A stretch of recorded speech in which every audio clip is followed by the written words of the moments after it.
Previously on Tabletop Games. The party waded through a flood of water and souls and explored the rest of the floor that you're on, coming across many an interesting puzzle and trap, some resulting in the near expiration of Pastiche and Twig. They soon figured out... you guys soon figured that you were not quite at the triumph of the pyramid. You decided that the path ahead lay behind the thrones at the north end of the corridor. So you put your heads together to crack open the way forward. From there, you were tested internally, wrapped and swaddled in a cocoon of void and despair, wrestling with the terror seeping into your beings and finding strength from each other, as well as some clever use of abilities to find and keep tabs of each other with your deteriorating senses. Pastiche unbundled the Emberblade and held it aloft. Rejoined with each other, you ventured towards the light at the end of the tunnel. So here you are in a study. You've regained all of your senses and extra senses. Together, you lit the brazier inside a curious-looking spherical cage. The cogs and rivets begin to turn, and both yourselves and the room are bathed in a soothing, warm light. Ambient magic radiates from the new fire. All around you are parchments, scrolls, books, a few desks and writing quills, and some macabre-looking humanoid-shaped wraps on the floor. In the middle of the room is your brazier, on top of a large diagram or insignia of some sort. There are sigils around the outer edge of the circular diagram, and in the north of the study is a large telescope. You are together, have your wits about you. What'd you like to do? Oh, by the way, Pastiche does have a badge of fire. I see. I think he's gonna walk up and poke them in the fire badge. You have been prodded. It's an extra prod that splits into a few like mini fingers at the tip. Well, I did draw the Emberblade. He gives you a head tilt. The fire is a little warm to the touch, but it's not like hot. It's not painful hot. Yeah. There's a little note.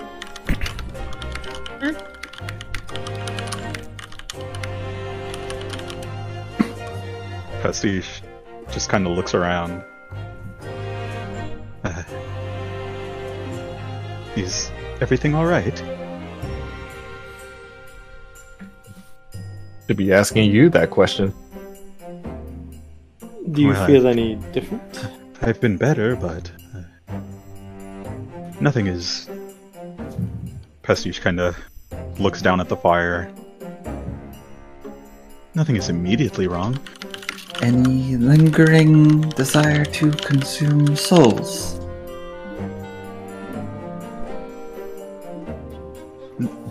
No, I don't believe so.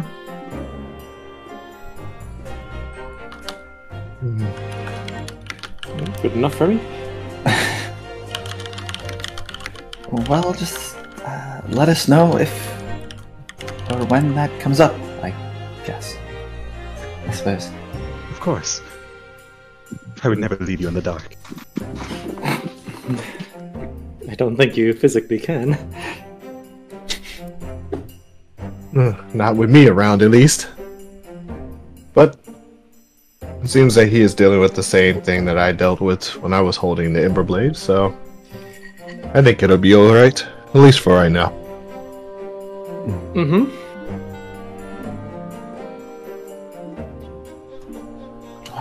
Zalia's gonna minor illusion her own little her badge. It looks great on you. She's gonna play with it. It's not exactly just orange fire, you know?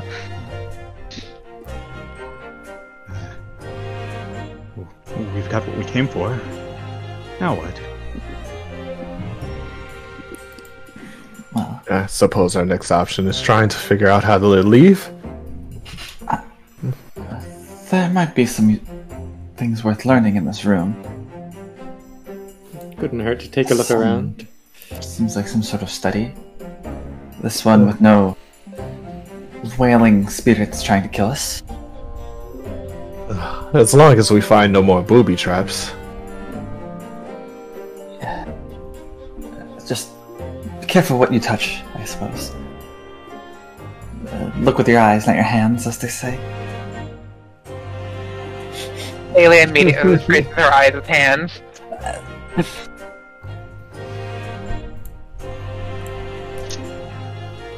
I suppose there's no stopping you.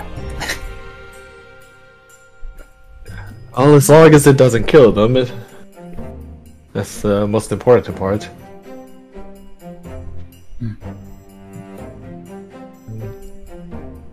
I think Chuman's gonna take a closer look at the spherical object to see if there's any differences between the one in the previous room that we saw. I forgot the exact room it was. Yeah. Roll, let's see. Slide me history. History. Or, yeah. Okay. So you take a peek. Inside this spherical thingy is the brazier you guys just lit. So it's being kind of like there's a lot of things in here. So the brazier itself is lit with this kind of like pale fire. It's just crackling away, being nice and illuminating the room. It's nice and pleasant. The spherical thing itself, yes, it is very similar. The other one looked somewhat more like a cage. This is certainly a container, but the addition of other things inside this space gives it a little bit different. Downstairs there was like a dude sitting on a chair, or like a suit of armor sitting on a chair. This one is just a little fireplace, and also around it there are several cogs and like other little tiny orbs kind of just chilling, moving around. So it is similar in shape and appearance, but you're not sure if they hold the same purpose. Okay.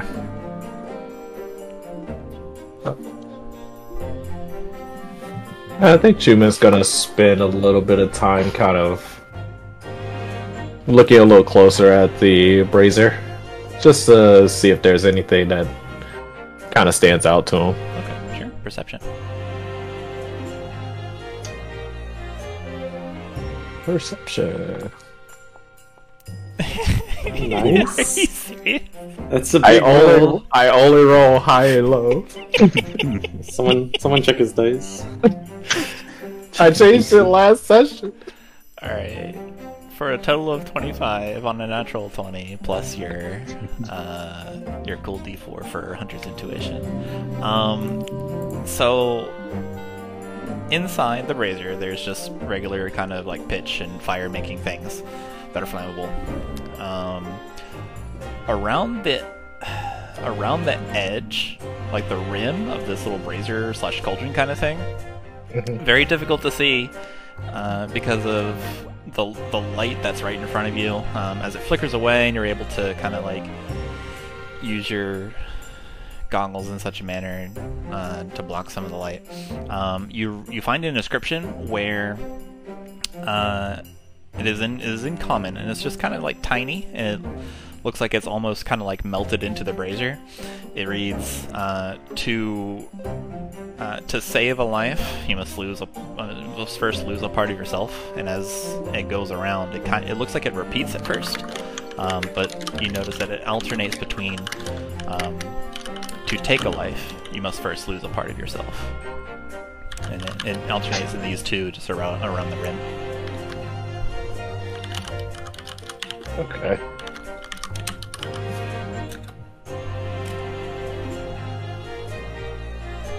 Other than that, not really anything special. Okay. I think that's it for me for right now.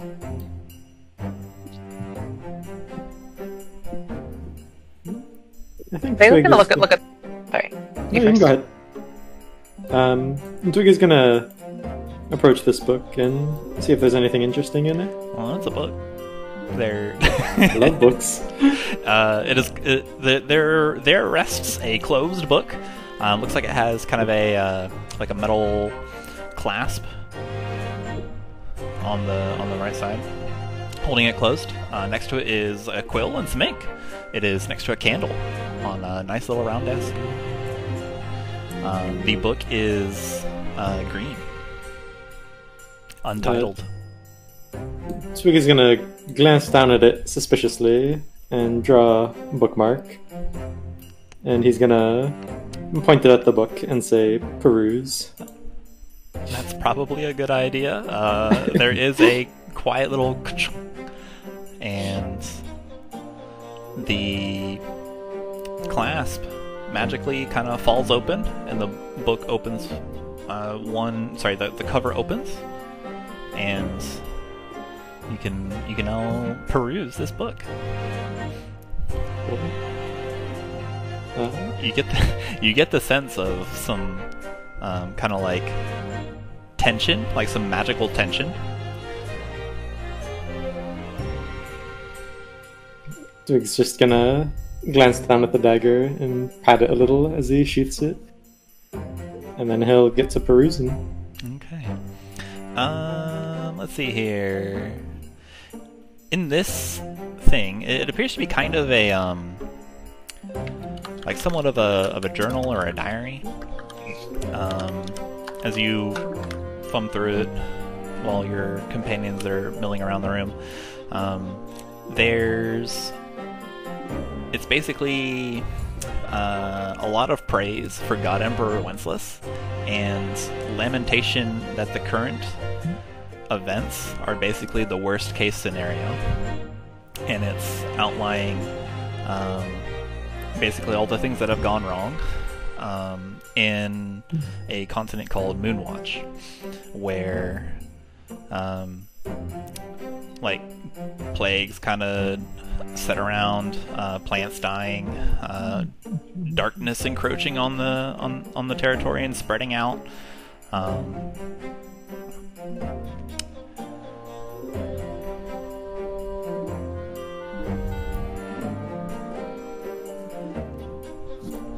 Has anyone ever heard of a place called Moonwatch?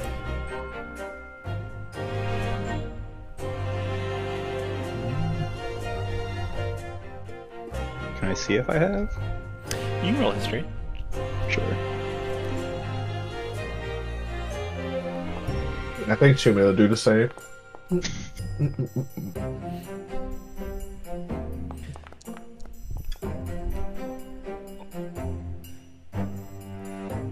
Okay. It's an extremely easy DC. The DC is 5. Yes, you have. It is the continent to the north of Khorzaire, across the expanse.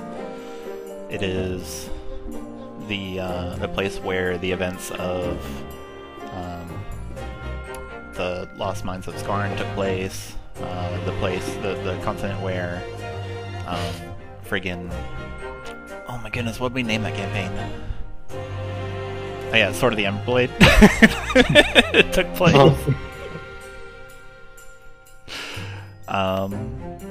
Also where a most potent brew took place. It is a large continent with many territories and many large cities and such. Let's see. You rolled 18. Oh, Xalia, it's also it's where you're from. Okay, yeah. She's heard of it. Yeah. Yeah. She's heard of it. Yeah, Xalia, you didn't even have to roll. It's literally where you're from. Cool. And, Giant brain. Yep. And yeah, like so. There's also the city of a blank slate. There's the city of matzo ball. Lots of adventurer towns where they cultivate adventuring skills and kind of like go get it, go do it. It's big on exploratory. Basically, everyone's Indiana Jones except for the people that are not. A very small exception. Yeah. Uh-huh. But yeah, lots of commerce, lots of magic, lots of stuff. Entrepreneurs. Xalia has first-hand experience, so whatever she decides is true. Alright, so there's are they all right around on ant kegs, actually?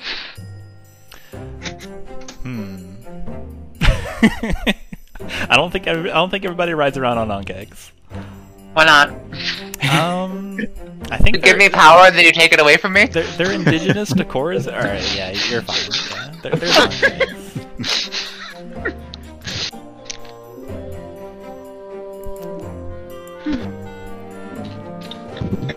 You narrowly Hey. avoided some in the mines.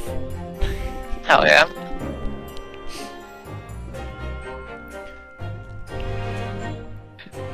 Yeah, everybody knows Moonwatch. There's probably like a twinge of alertness from Xalia when you say that word, just simply because your passive stealth is not great, Xalia. But Yep. And Twig, you too. Unless you decide otherwise. When you say it out loud, it's like, oh wait, I know that place from history class or geography class. I think Zom mentioned it one time. Yeah. As Pastiche sort of leans down to look through this telescope, they'll just mutter, "Yes, to the north, right?"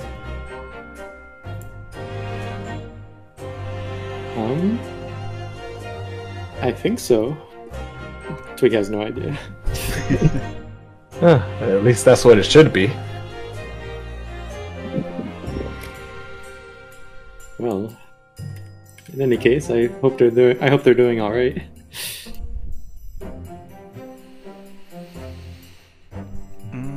Pastiche, when you say north and you bend down to look at the telescope, are you looking into it?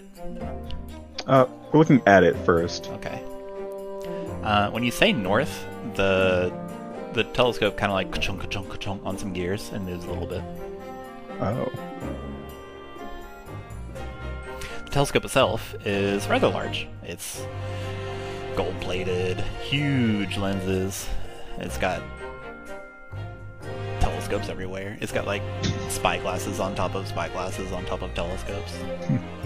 And way too many levers, and like it's on top of a rotating gear dais.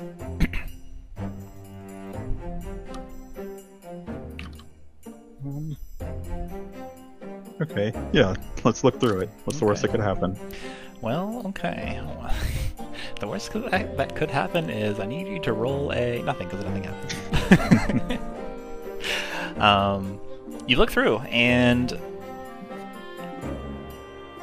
you see a brazier, not unlike yours, behind you. Not unlike the brazier that you saw in Baskar. It is... You have a view of a rooftop. And it is a plain rooftop. On top of this is just a very plain unlit brazier.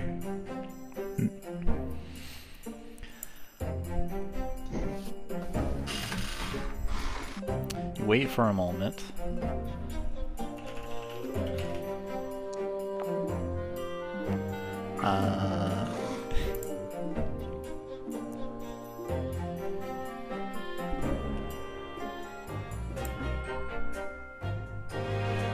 Let's see, where's the 4?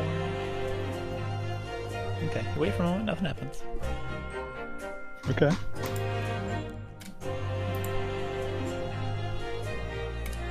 I think after looking through it for a while, Pastiche will just sort of whisper, "West?" Ka-chunk, ka-chunk, ka-chunk, ka-chunk. The telescope moves, and It moves your vision away. As you're looking through it, and it moves your vision away, you do see another figure on top of that roof, like climbing up from a hatch. And they like just their head comes into view as your telescope's moving away, so you have like the blur of vision. It moves away from some towering, very kind of like wide facilities, buildings, and then larger buildings and a city, basically. But they all seem to be of a particular shape and or purpose, and as you move, there's like a whoosh, whoosh, and you are now looking at a curious sight. And it's a sight you know. It's a sight you're familiar with. You are somehow looking at the underground scene of Baskar. The brazier there is lit, glowing. Just immolating with huge proud flames. There is the large statue of this sailed dragon. Little candles on trays floating around alongside lily pads, and kind of like ankle high water along the rocks. It is striking.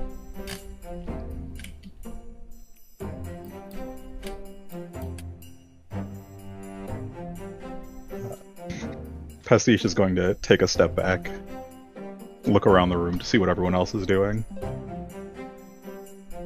Xalia is looking at things through a magnifying glass. Okay. Roll me a D100. I am downstairs at the moment. Okay.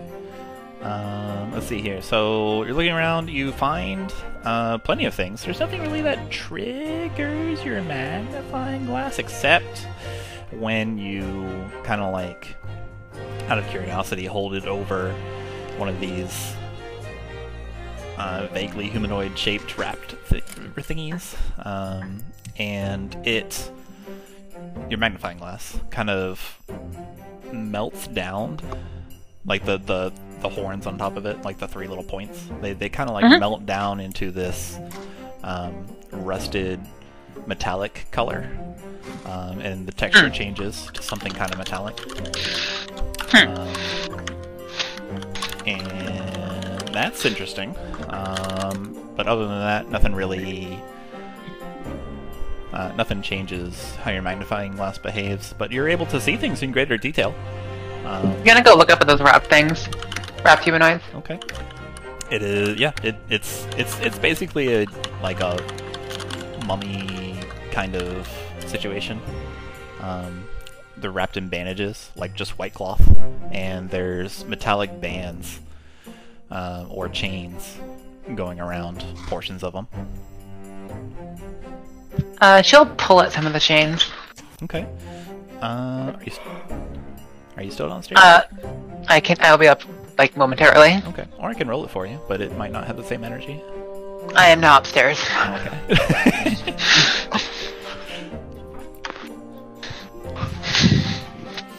What do you want me to roll? A strength check. Oh, okay. I didn't hear that. I didn't I'm very good at these. Yeah. I'm very good at these. Don't worry, I got this. You actually are, because you rolled a 19. Yeah, so you pull at the chains or bands that are kind of constricting these things. At first it doesn't really come away, but then you pull at it hard enough and there's you hear like a metallic clasp kind of like flap open like a seatbelt click. And you kind of fall backwards a little bit on your bottom, but you come away with the restrictions. So now it's pretty much like you get a whole like spider web of bands. So now it is only a wrapped body, ostensibly. Still obscured by these cloth bandages, but it's no longer trapped? Question mark. Gonna go have a lookie. All right. So yeah, you peel away these wrapped these wraps or these bandages or this kind of like pure, white fine linen, and you reveal that a metallic face. It is just a kind of bronzed mask, frozen in an expression of wonder. Keep peeling away, and it's more kind of armor or like constructed looking humanoid shape, big resemblance of humanoid shape. Looks similar to the ones down that were suspended in that curious liquid downstairs. Oh shit! It's their dollies! She's gonna gonna start playing with it again. Alright. Making it dance. As you play with it, a single gold coin kind of like drops to the floor. Bom, bom, bom, bom. Okay. But you all watch as Xalia has a life-size action figure. I just wanted one of those. Oh, will you roll me a D100, please? Okay.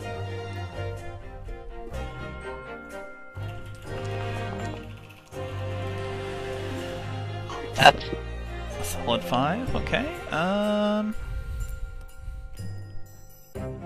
While you're dancing with this, while you're dancing with your new dolly, you notice something looks slightly out of place. It is very bright and polished and clean on its ring finger. It is there's a brass ring that has no speck or no sign of aging on it. Looks fresh, brand new. she'll have a look at that. Let's see. Okay.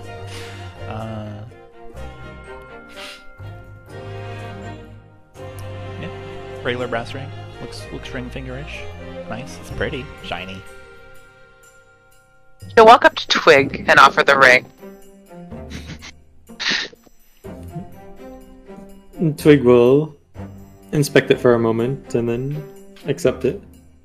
Oh, thank you. What does it do? You will get a rolling wave of blinks across the starscape of eyes that scatter her brow.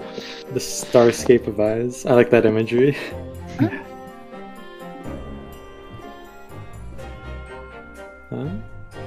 It's just like a plain but like new looking ring, right? Correct. It's made out of brass, so maybe it like shocks you when Xalia hands it over.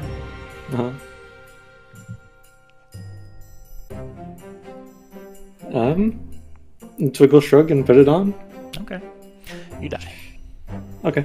My new character is gonna be. Finally! Your character's name is Branch. His Branch. He's a Kenku rogue.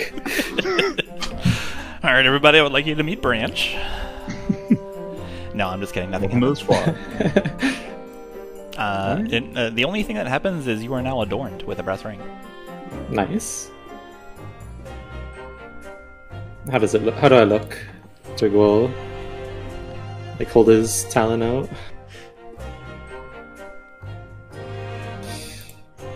Like give him a thumbs up.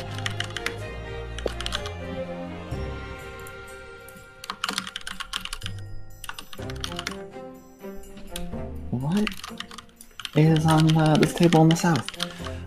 Some stuff. There is some quills, plenty of ink, some parchments.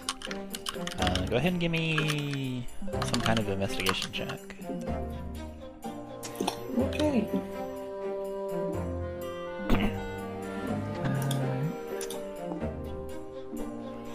17. That's pretty stout. There's plenty of exploratory documents on why wanderers are hostile towards living creatures. There's thoughts about they may be focused on releasing souls, but it's kind of inconclusive. There's written kind of documentation observing various abnormal properties of wanderers, observed in individuals that carry like great wills during their life before they became a wanderer.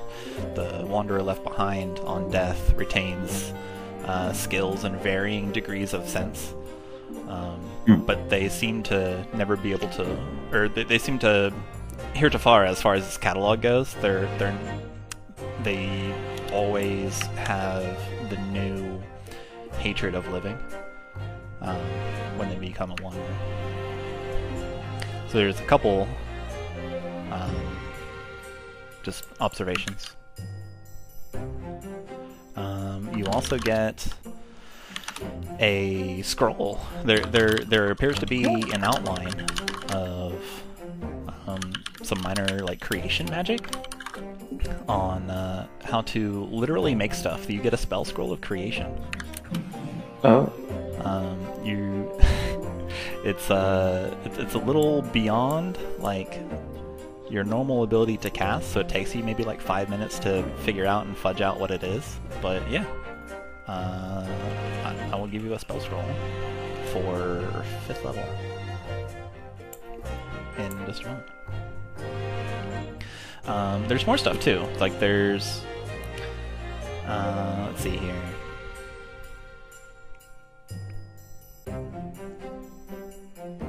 Oh, and there are plenty of references to dragon shards, that kind of go against the grain of what you recognize common dragon shards to be, such as power sources, conductivity, and of course, they do confirm without a doubt that they are able to contain souls. Yeah, and just like you're kind of like looking over everything, not just at this desk. So you also learn or find out that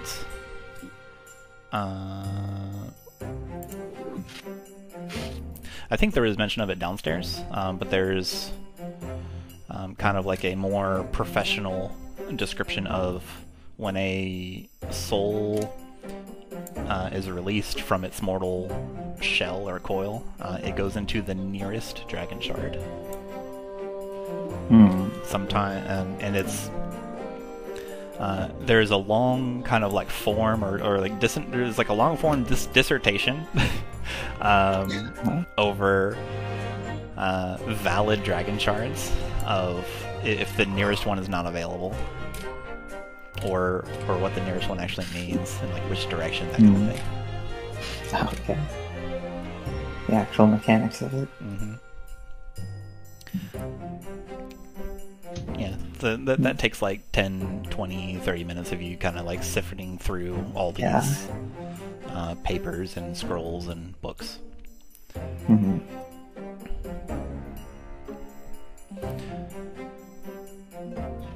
Well then, okay.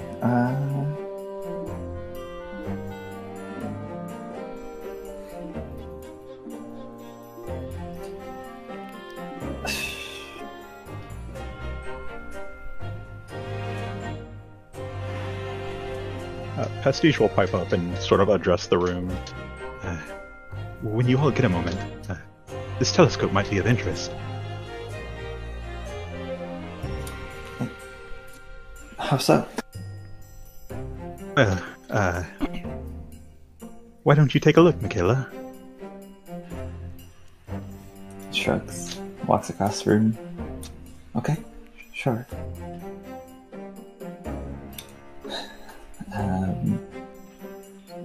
I look through the telescope. Okay. You see a familiar sight. It is the situation of the brazier that you left it in underneath Baskar. So it is a very large statue of this dragon with sails instead of wings. And the scenery there. The brazier is still lit. Just firing away. for my bad memory, Daskar specifically is part of which nation? That is part of Helandis. Landis. Okay. That's what I thought. I just wanted to confirm. Back in character. How... This is Beskar. Like, I look... like, move away and, like, try and look... lean my head around the telescope to see, like, how it's... like, it's angled, like, how it would be viewing this. That was leagues underground. How... Yes, it's quite confusing, and... Powerful scrying. Just look at what happens when you tell it to point north.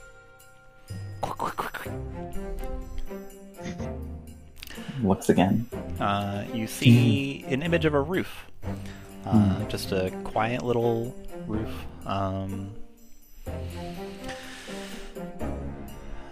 The roof is bare. There's not it's not very adorned or anything. There is an unlit brazier, not unlike the one behind you.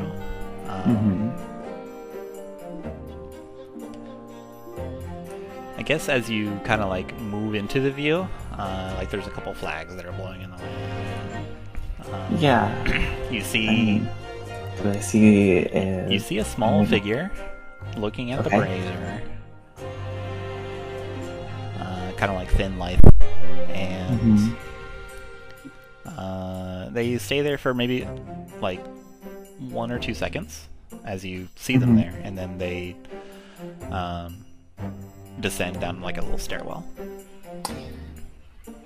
Would there be any way...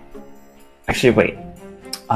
Which one, if either, would be north of here? Alga or Nexonete? You're in Olga. Oh right, we are in Olga. Sorry.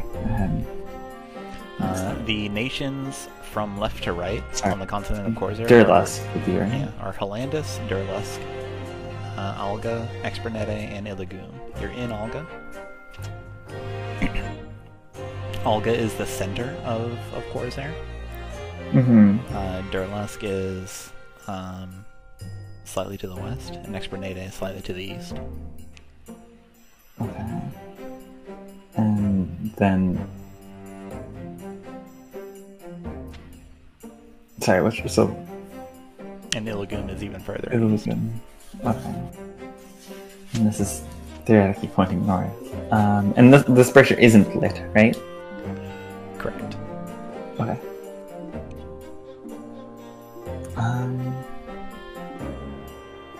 Well, then this would have to be, what, Cyril, right? Or am I mixing up? Did I mishear something? Which one? Saying that in. Whatever. I don't know. Out of character, I guess. Sorry, I'm terrible at geometry. Makayla would know that Cyril is in the southmost portion of the country. South. Okay. Of the I continent. think Cyril's the center for some reason. Okay. I would then. Well, here, just the in character. Can you? Okay. Here, I'm gonna draw something real quick. So, like, Yeah, sorry. here's So a very sorry. rough rendition of Khorzaire. It looks kind of like this. So it's like it's like Helandis, like Helandis, Durlusk, Olga, Expernete, Illigoon, and then here's Cyril. Okay. It's very rough, not quite exactly, but that's the basic Sure. layout. So, is there something north? Like, where? Up North. here? Or... Roll intelligence check. Yeah, like. Just, I mean, I think I have a map of the continent, but. We did get to see the tapestry back in the One. Makayla, you are overall confused and confounded. You're not sure what this could mean. My brain. Alright, whatever. I would ask, I would then... Does the telescope respond to all of us? If I say south, does anything happen? Yeah. The gears on the dais spin, but notably, like the telescope itself does not. The telescope is immobile. It always points the same direction, but the gears move, and like you hear movement. And that's what happens. Okay, and then I would look through. In here you see something of a gloomy room. It is very dim. You can see cobwebs, big cobwebs, like huge. There you can see like a very large stairway. Kind of like a four-sided stairway, like it's like on the top of a very large, kind of like almost little ziggurat-looking thing. At the top, in the middle of this stairway, is a kind of pit. It's dark in there. Let's see. You can see something kind of like something. What's the word? Silhouette. You can see it like a silhouette just flash past your view, like in the Alien 3 movie. Just whoosh. But yeah, there's this kind of faint twilight coming in from a window somewhere, but your focus is on this little central stairway. And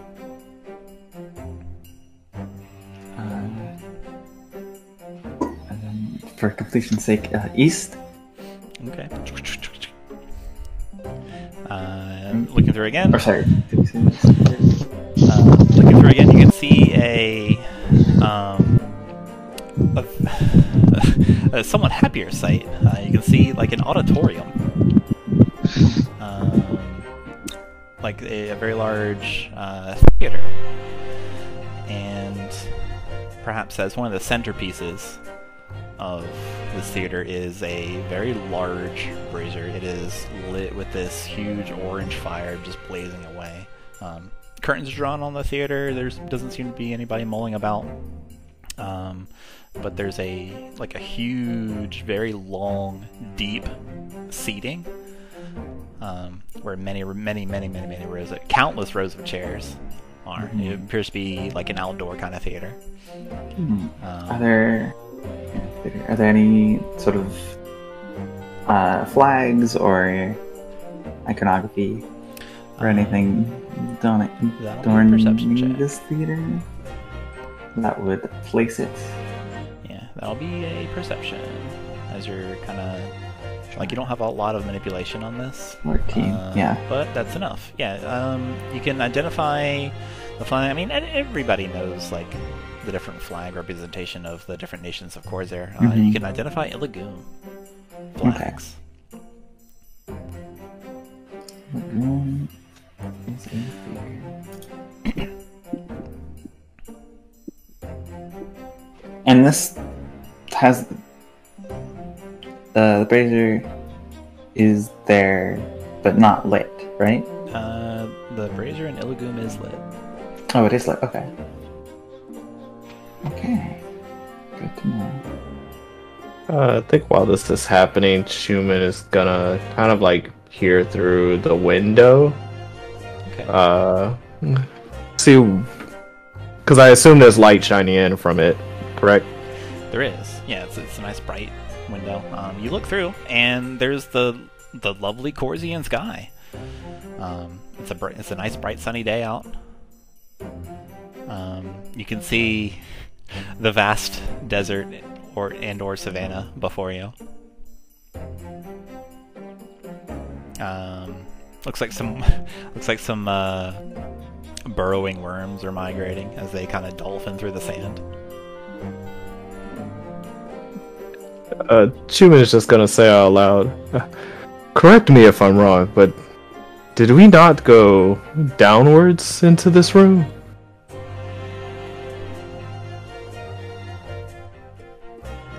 You'll have to forgive me. I'm personally discombobulated after that last room. Understandable, at least. But it's confusing, at least here. Looking out this window leads outside. I felt as if we went downwards rather than upwards. Pastiche is gonna kind of shuffle around and look out the other window. Okay. Similar sight. Nice, lovely day outside in Khorzaire. Some very, like, thin clouds.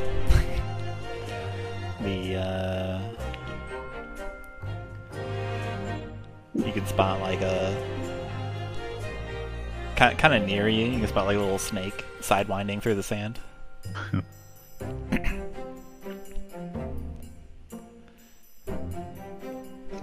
It gets owned by a wanderer. Oh no. Oops. Well, wherever we are, I believe we found at least one escape route. Seems that way. The telescope. You said that there was something peculiar about it?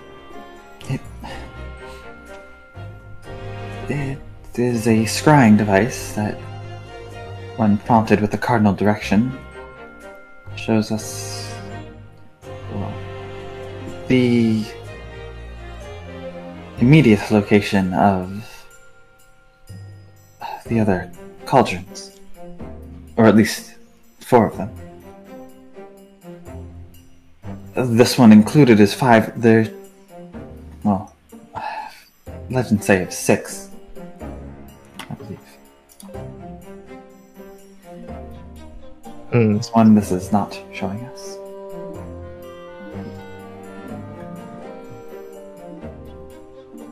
But in terms of good news, the one in Ilagoon is lit, so that should save us at least one trip. And so then we have at least 2 that are lit that we at least know of. 3 now. With this, Ah, we have Ilagoon, here Naga, and Helandis.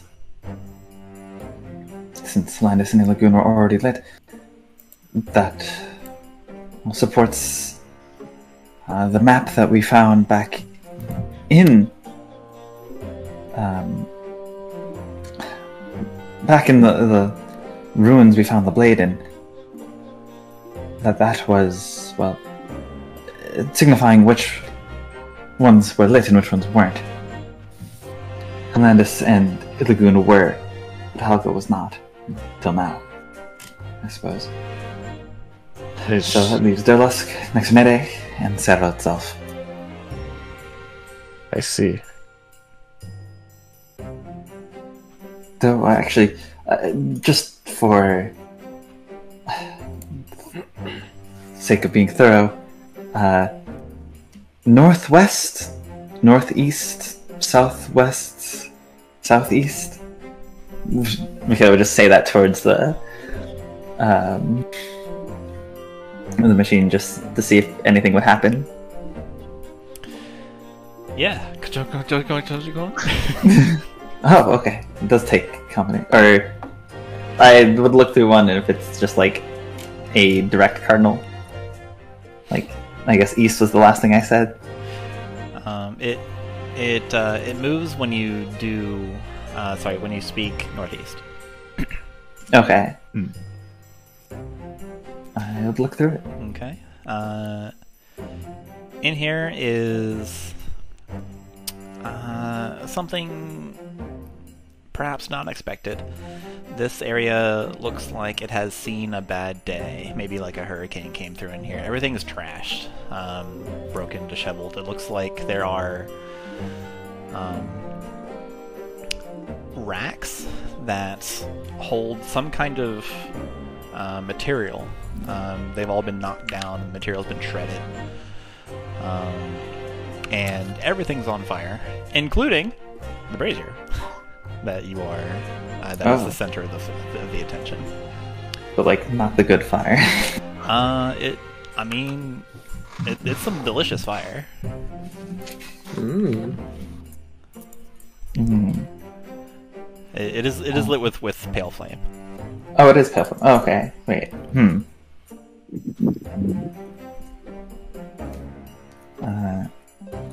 So like You can see some you can see some humanoids that are on the ground. They are not moving. Potentially expired.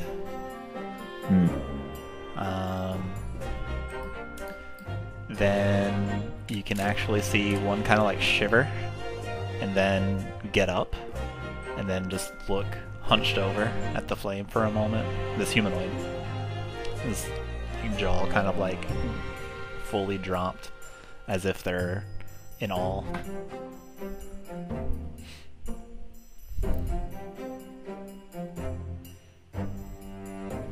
Oh, I mean, I would describe. I'd describe the scene. More of these, more of these people that were laying on the ground, just kind of like lurch their way up and stare at the fire. Huh. These people are badly hurt. Some of them are missing pieces of their body. Bad wounds, blood everywhere. Something certainly happened here, and given how the Curse of Wandering works, recent. Yeah. Huh. I was gonna say I'm not sure if Chuman actively remembers, so I'm probably gonna roll anyway. But I wanted to see if Chuman kind of like recalls anything from the why am I forgetting my words?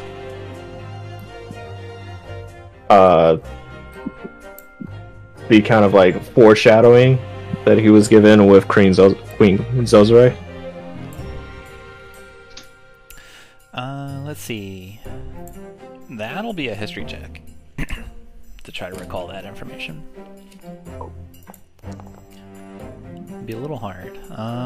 Okay. You may have seen it, but you're not able to you're not able to recall the details.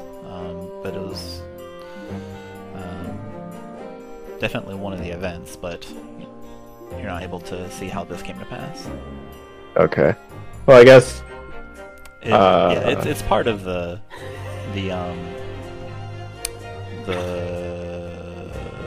sequence described. Right. I guess in other ways, it's just like a good or bad omen in that sense. You're not sure. Okay.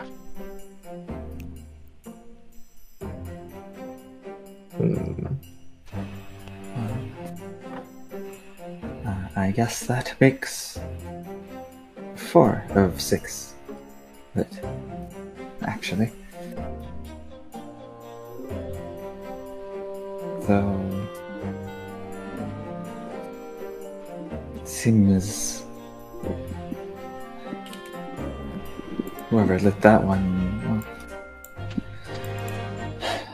either didn't make it out or, well, might not be as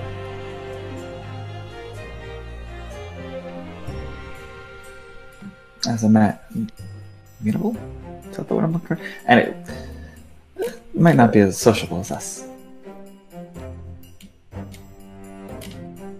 Sounds as if something happened with that one. Did you see something different compared to the other Brazers? Yeah, Makayla would have been describing, because that one was like more like something was actively happening. Makayla would have been describing what's happening, what she was seeing.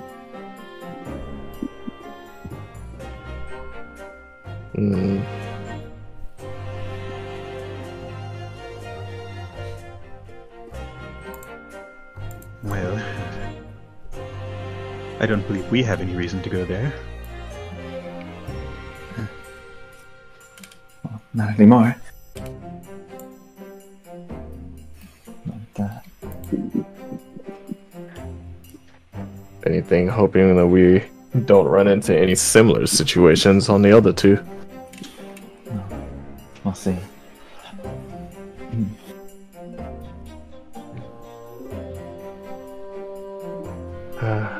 Well, place is littered with scrolls and books. Is there anything else that we... You say scroll and books, and Xalia just immediately like jerks for the telescope. Uh-huh.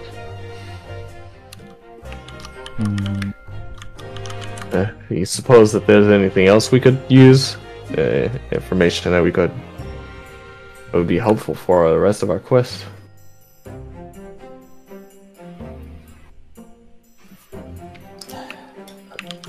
Well, points to the desk across the room. There was a lot of writing on wanderers and dragon shards.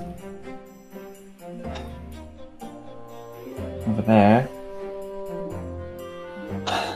Not sure how practical it was, mostly just scientific. Dissertations of the subjects.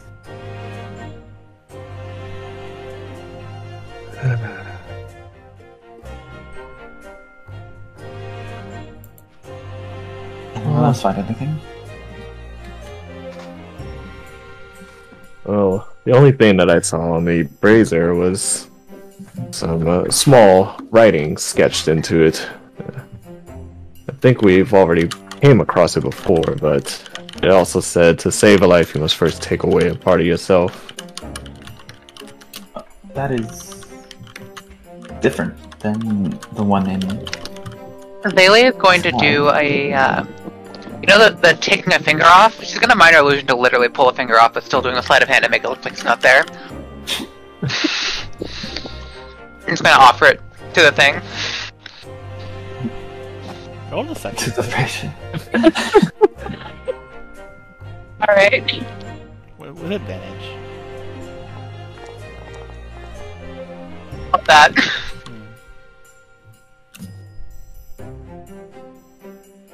I mean, you still do it.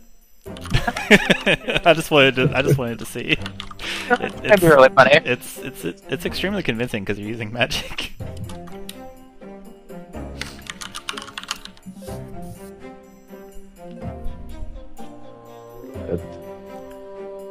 Outside of that, Oh wait, never mind. It is exactly the same as... well, wait, sorry. Does it say to save the life and to take a life for the two different parts of it? Or... what is the exact wording in the one here? I think I miswrote it myself, so... It uses the word A. Okay. Use the word A for both lines, correct? Mm-hmm. Yeah. Hmm.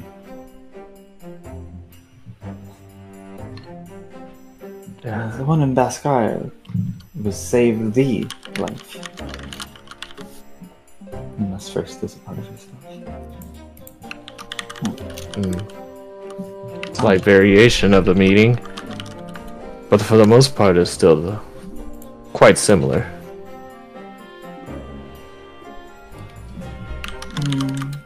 Similar, but not exactly the same.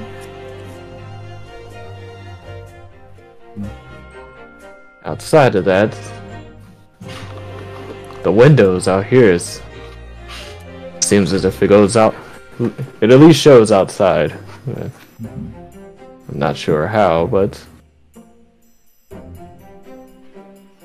Well, maybe through some way or another we reached the peak, the pinnacle of this pyramid. Hard to say.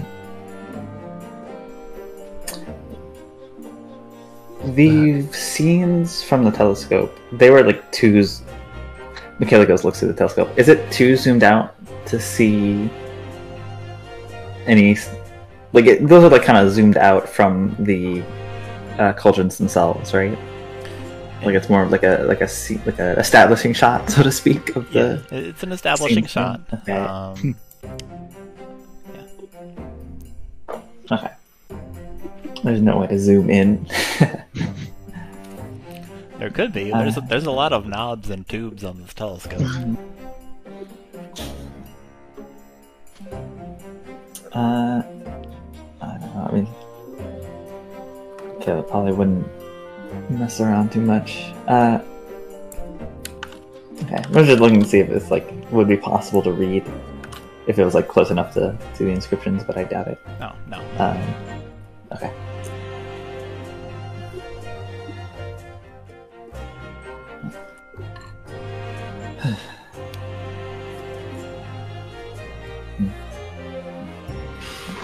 Once again, left with still more questions, but at least we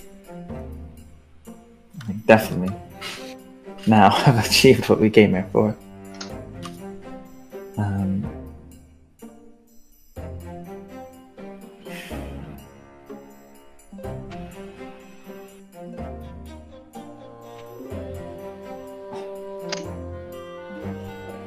Don't suppose your ideas of getting out is just open a window and scale down the side of the thing.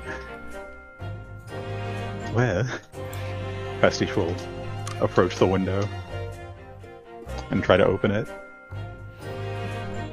It's locked. Twig glances at the staircase. I think the window might be our best bet. Perhaps. Pastiche is gonna tap on the glass Bomb bomb.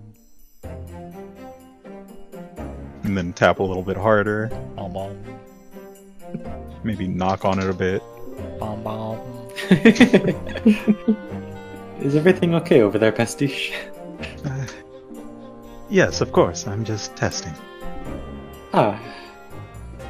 Oh. Happy testing then.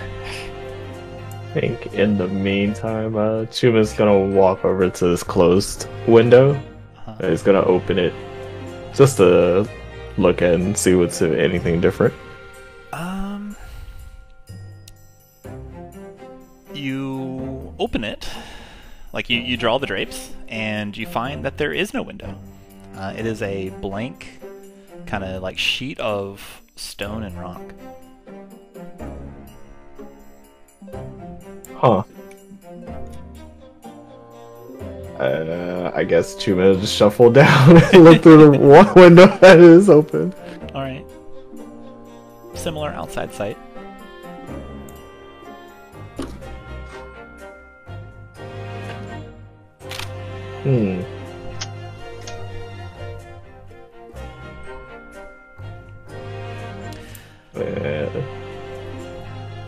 Then Chuman will turn around and he sees the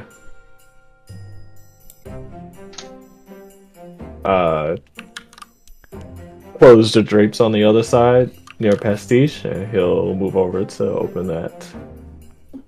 Okay. You draw the drapes with a... yeah. Sheetrock. Stone. Just a wall.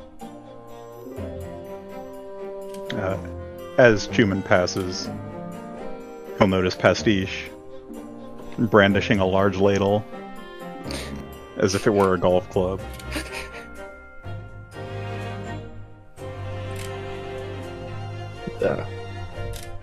Are you planning to smash the door open? Or the window open? Were you not? Oh, the thought hadn't crossed my mind at first. Well, Pastiche will wind up. Twig is Take a just swing. watching with anticipation. Chuman steps back.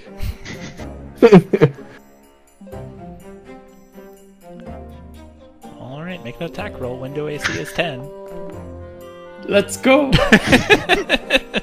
Bang, then crit. Alright. So Pastiche, as you take this extremely large ladle that once belonged to an ogre cook, and then you use all your strength and heft it, bring it whipping through the air towards this window. There is a glass shattering noise accompanied by a flash of light. And near Xalia, a few glowing circles. And once the light glows, or once the sound dies away, and like the light, like the blinding kind of flashbang goes away, near Xalia, but not like 10 feet away from Xalia, next to the brazier in the middle, there appears to be a suit of armor.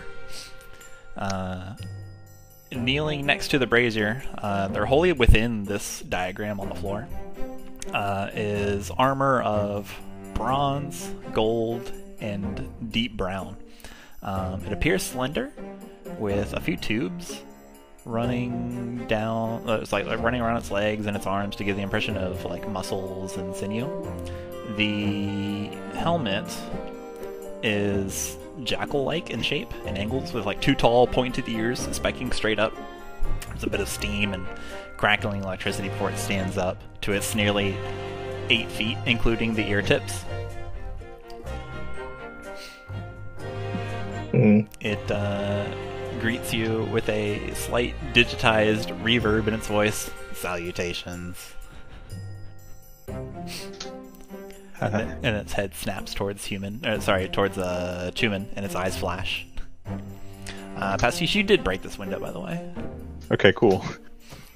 You also take... you suffer 3 force damage. Ow. Owie. But you are no longer alone. You're no longer alone in the room.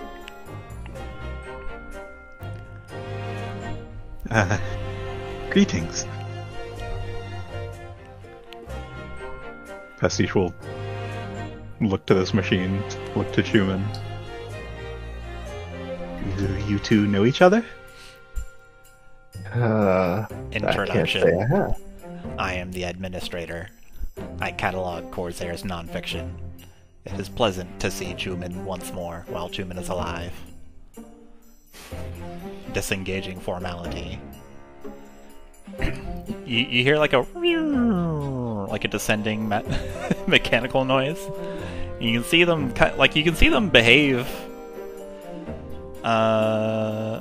like one of the bros. Like they just kind of like limper up, and they like kind of like hit their neck side to side.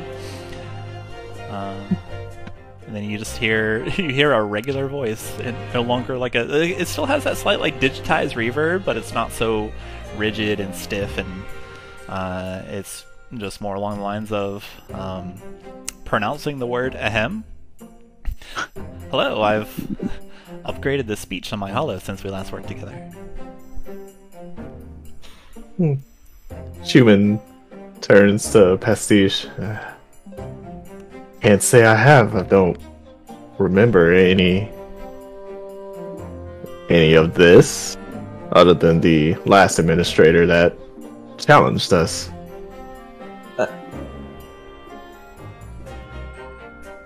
Last administrator? That was what it said, did it not? When we first found the Ember Blade.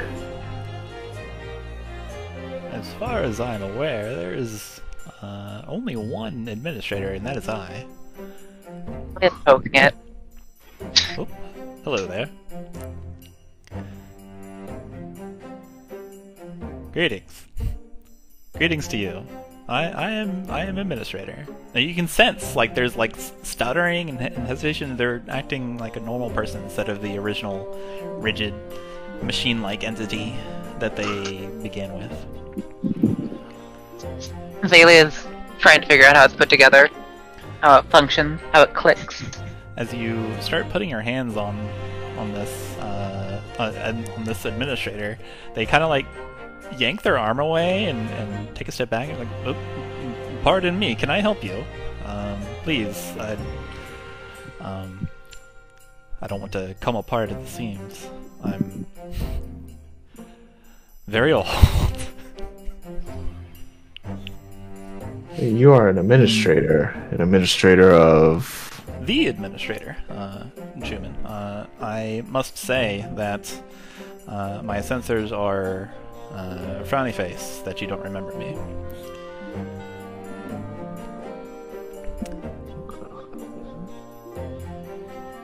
Unfortunately, it's been many years. I don't recall any of this. Could you refresh my memory of our last time we met? Certainly, I would love to. Still, the slight, like, little digital, like, reverb on his voice, kind of, like, almost double speak, but it's just like a kind of voice, kind of thing. Not a regular human voice. They answer you. Yes, indeed. We tackled that whole Sheep and Ahmed Noak fiasco together. The polymorph magic, where the wizard turned into a sheep, yes, and a king-size bed was shapeshifted into a bed dragon. You recall that? Perhaps? Maybe? No? Chuman just looks dumbfounded. Twig whispers under his breath, Chuman, what is this guy talking about? Your question is as good as mine, Twig. Unfortunately, it is not ringing any bells. Oh, well. Oh well. Your memory of the event is not necessarily important. But what is important is that we were successful. You can take solace in that.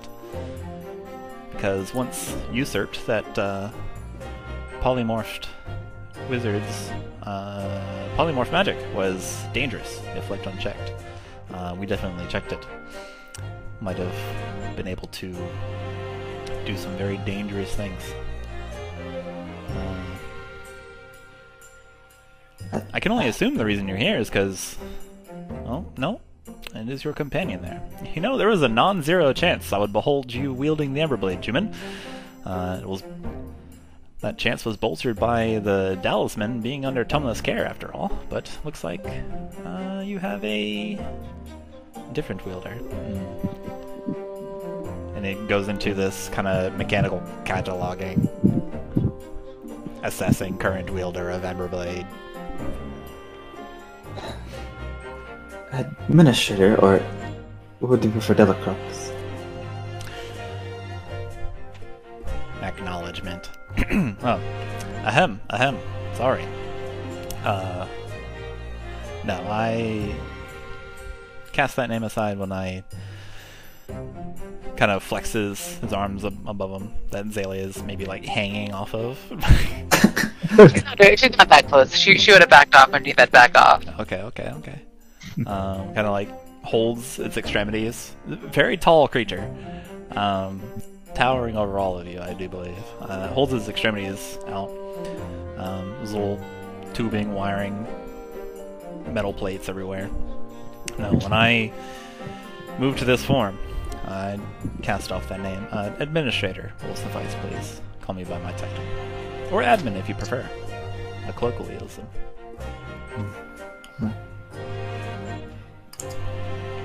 Pleasure to finally have your acquaintance. Yes. Been... Finally, you say. Apparently finding ourselves in your footsteps, in a sense. Keep finding records of you, where we've gone.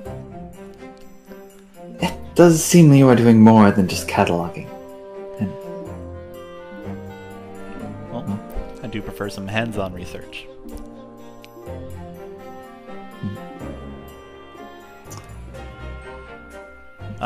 Chuman, introduce me to your friends and companions, if you do, please. You all know my name, but I do not know yours.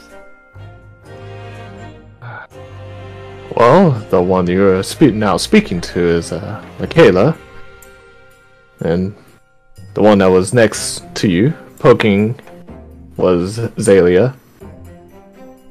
This right here, right next to me, is Twig, and Pastiche is right behind me. These have been the comrades for a myriad quest that we've been on so far. I see. Your presence here, I should hope that quest is... Gestures towards the brazier. Lighting these and awakening the Emberblade in your possession.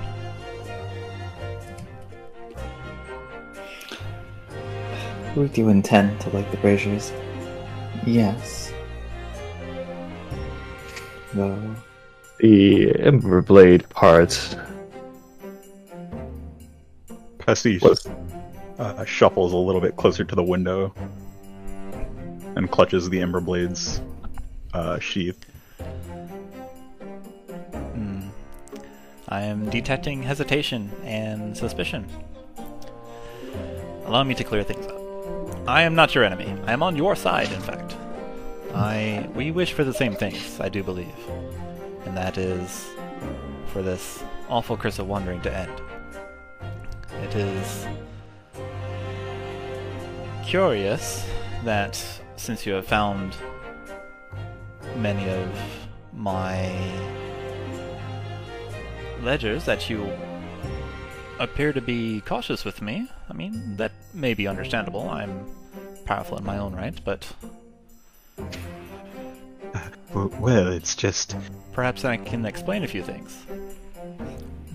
My friend Chuman here has had a previous run-in with this blade, and...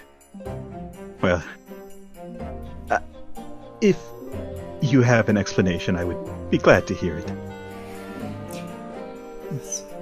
Forgive us for being hesitant when dealing with the right hand of God Emperor Wenceslas himself. Yes, not been too pretty with the last time I dealt with it.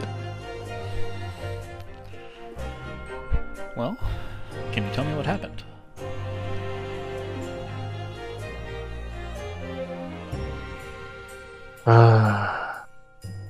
Some of it is fairly fuzzy at this point, but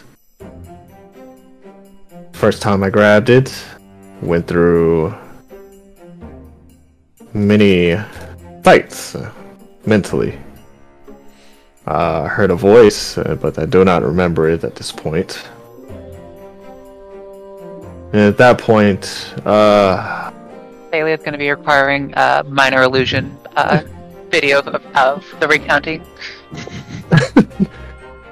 just like how Pastiche is right now on his chest. There was a badge of flame that was on mine, though it was cold to the touch. His is a little warmer.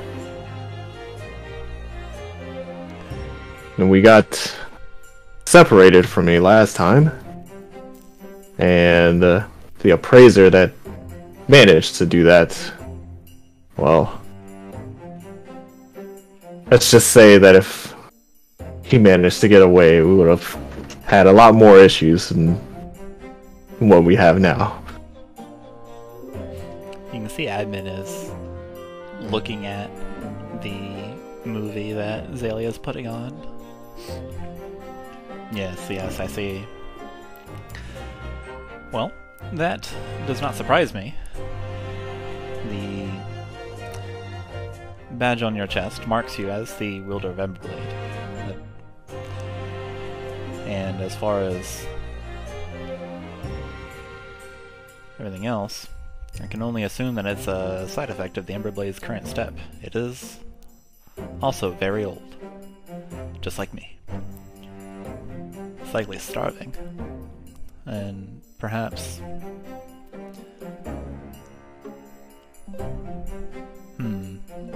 Well, there are many variables to consider, but Do you know the braziers of Khorzaire's history, such as this? Surely you've encountered them. You're here now, but do you know them? They are beacons of light, beacons of hope for Khorzaire. They were instructed to be lit for all eternity while God Emperor Wenceslas was away. They are also fonts of power. The is especially reverberary.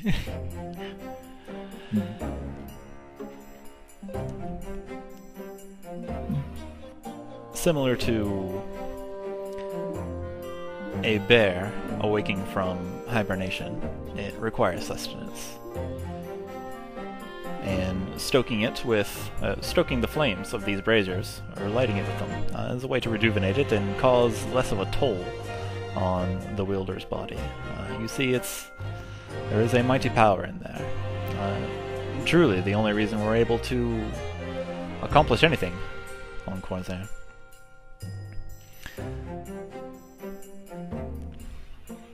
If you'd like a demonstration, I can recommend tempering the blade within the fire here.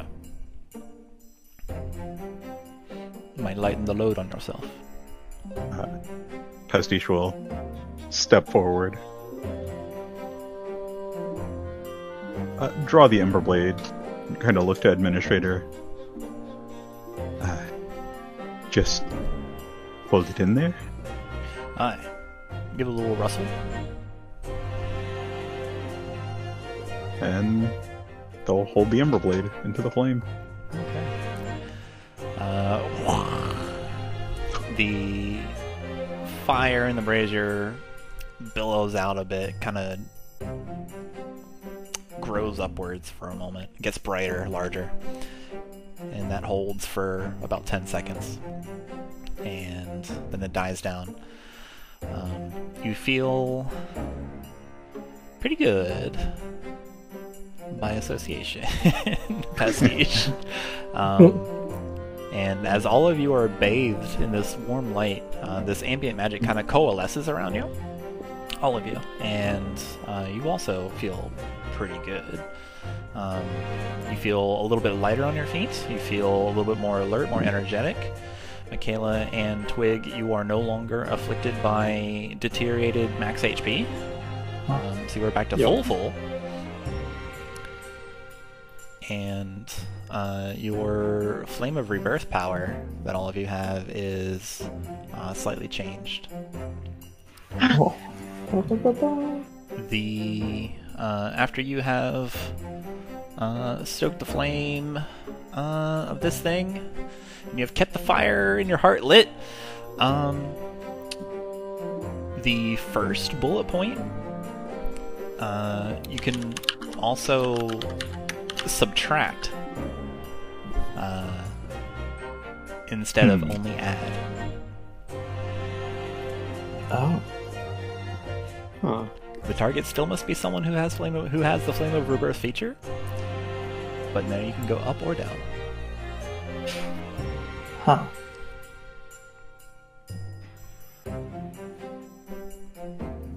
That's really cool. Okay.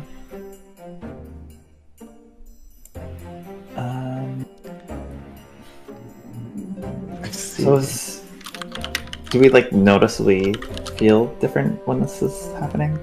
Yes, you feel energized. Xalia starts minor illusion slap shape-shifting glowing lines of various colors on her face. So, Makayla looks a little confused, but it's clearly trying to. You see gears turning. Is that why the fires were doused to prevent a weapon that could slay the God King Wenceslas from sort of recharging? No, that wouldn't make sense for her to say that. Regaining power. that they were doused is an unfortunate thing. They definitely... You could say it is... To put it dramatically, is the power of Khorzaire. They enhance the core being of Khorzaire. And each firelit is one step closer to the restoration of Phoenix. And as you may recall, I recognize you are a member of Nashir. As you may recall, this is the core reason why we are afflicted with such a curse, and why such drastic measures, such as gestures towards Xalia's action figure, must have been taken in the event that we do not have such a wielder of the Emberblade. Who's dying in the background? Yeah, someone's really far away. What's up? I think someone had someone talking in one of their backgrounds. Oh.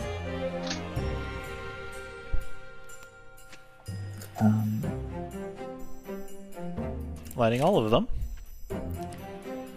will put us back on our objective of eternal life in Khorzaire.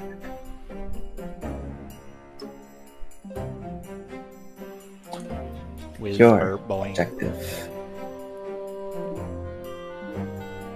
Is it not everyone's?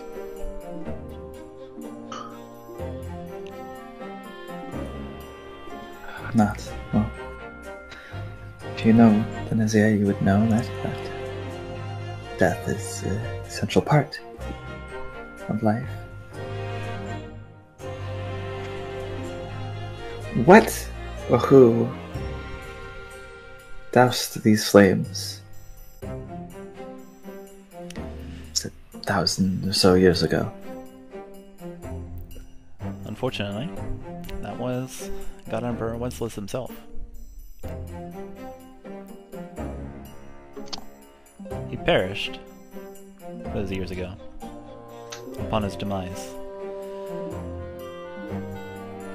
The fires lit, or the fires went unlit, and I was the one tasked with keeping them ablaze, but unfortunately, I could not do so. I was not strong enough. And forgive me, I may have been not unclear, and you may have misunderstood me. We are not seeking any sort of immortality here. We merely wish to restore the cycle of rebirth and renewal that Phoenix brings us.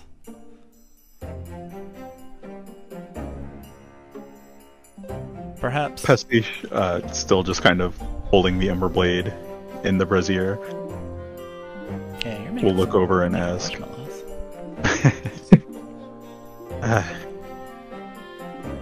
the other braziers, the ones that are already lit, would they have the same effect on the Emberblade? Yes.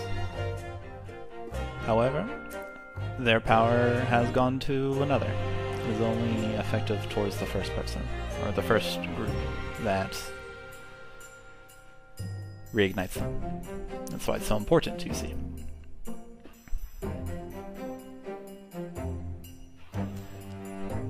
To regain a shred of God Emperor Wenceslas's and Phoenix's power. I see. How would they claim the power such as Pastiche has without the Emberblade? It is a torch like any other, simply lighting it.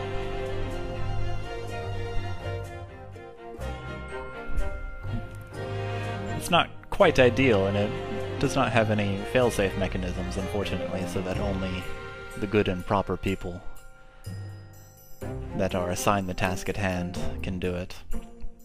Anyone is available, so it must be assured in some other way that only the correct people such as yourself Pastiche, was it? The wielder of the Emberblade gets at the braziers. Unfortunately, to have fallen to other people's. Well, what makes you so confident that you can trust us?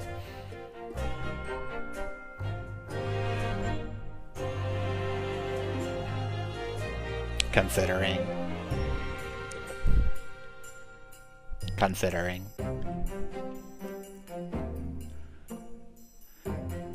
You are in Chuman's company, and I've worked with Chuman before.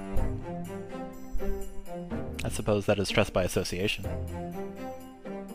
I have scanned and considered and thought on Chuman's disposition and morality for several years since we last worked together. Tell me, how long ago since we've worked together? I suppose that must have been scanning, archive. Scanning, archive. Scanning, archive.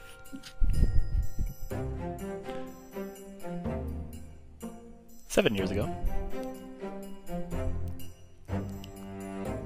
7 years ago. I was underneath a cave system during it. Where are you? You're quite above ground.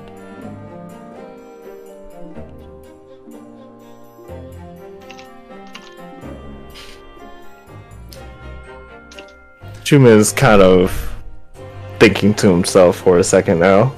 Perhaps you are a different person than I originally thought you are. And just takes a couple clomping steps towards you, Chuman, and you can see like this film of laser kind of scan you top to bottom.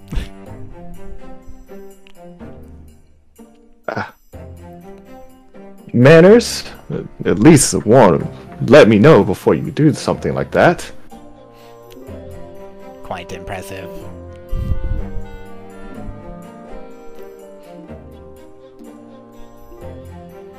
Your data matches up with the previous scans I took in my databanks. If you disagree about the time period, perhaps my archives are damaged.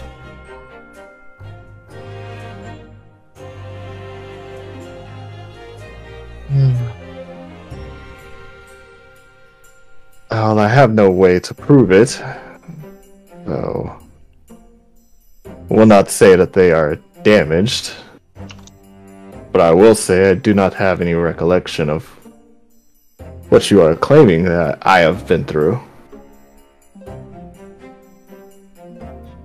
So I suppose that there is something else that I must find out, that I must uncover.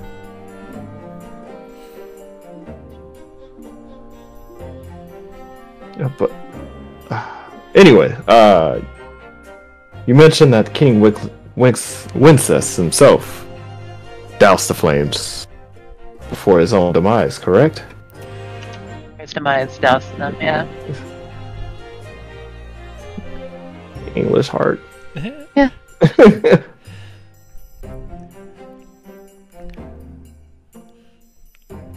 I am aware that there is a sort of public version of the tale, in that something very unfortunate happened. The catalog of events is something more along the lines of Phoenix left us Khorzaire. We're not sure why, but God Emperor Wenceslas chased after it to retrieve it. It is a symbol of Khorzaire after all. This is its home. God Emperor Wenceslas, in all of his great power and wisdom, did not succeed, and also doubly unfortunately, failed catastrophically in the worst way imaginable. And it is with regret that we are responsible for the difficult times that occurred over in the continent of Moonwatch. Birds They kind of hisses. Birds stopped singing, stars stopped twinkling. Darkness spread over the land, encroached upon many people, resulted in many deaths. We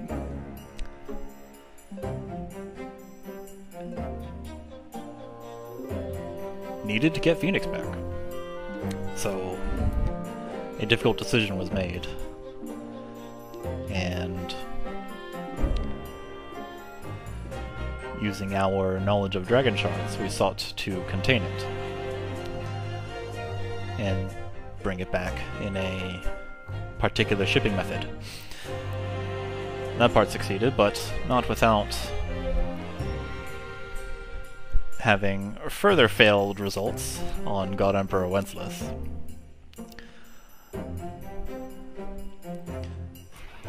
What do you mean? You captured the soul of Phoenix? Edmund turns to you. The Emberblade is a dragon shard. Look at Pastiche.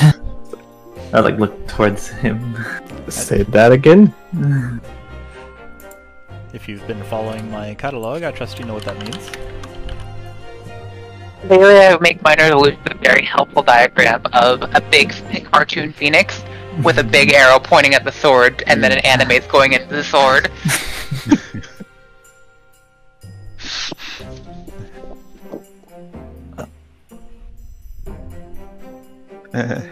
And again, you would trust me with this kind of power, just because of my association with Chuman. Not just that. I also acknowledge that taking it away from you by force would be a battle that I may not win, and also you may not win, if I were successful.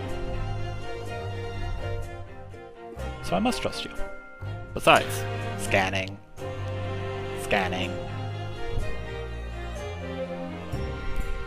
Assessing new wielder.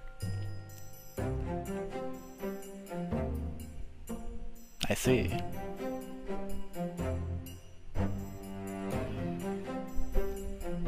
Pastiche's eyes narrow. You see what?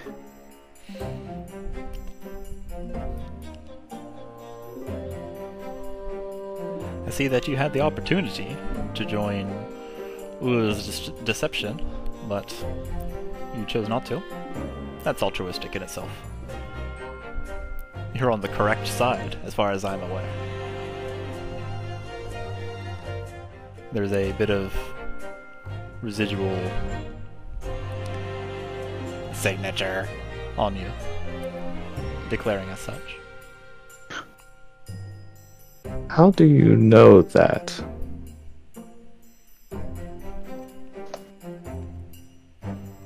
I know many things. I'm very old and responsible for the catalog of historical events. There isn't much I don't know.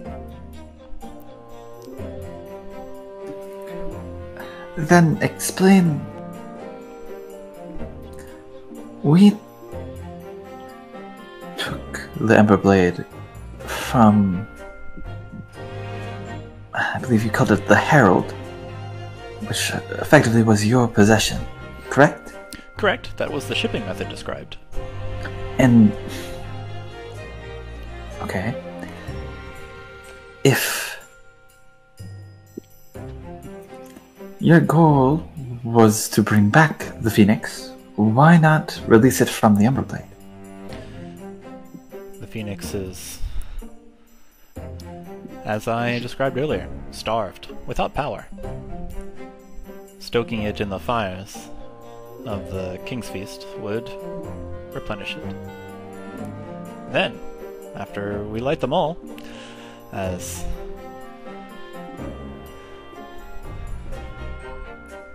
cliche as that would be, that's enough. And we can restore Phoenix to her seat of power in 0. A lovely roost that we built recently out of boredom.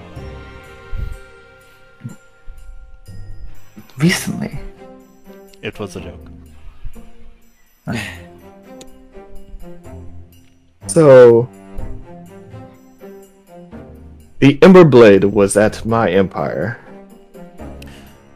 For... No, not at all. The Ember Blade was in Moonwatch, and brought here by the Herald. The Ember Blade should not have ever been in Tumulus. If it was, then perhaps the plan is going awry even more than I imagined. Well, there was one of them. There was one item that was reported stolen. It was even more important than bringing me back, since I am the prince of Tumultus. Tumulus.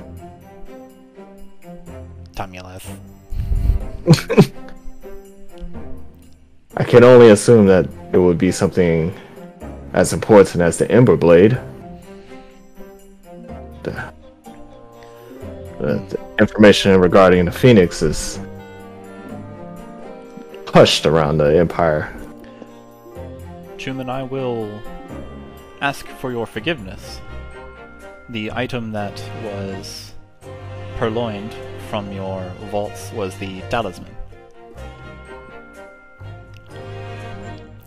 In case I was indisposed, or the plan did not proceed as proper, which there are still many wrenches in the plan, if you'll forgive the mechanical man joke. There are others that seek to see their own plans fulfilled for the King's Feast braziers and the Ember Blade. If we ever needed to get back on track, which we do, that is the case now, then we would need the talisman. And that is what your kingdom held. We gave it to the Tumulus Empire long, long ago for safekeeping. If it were here, during the morning, it could easily be pilfered.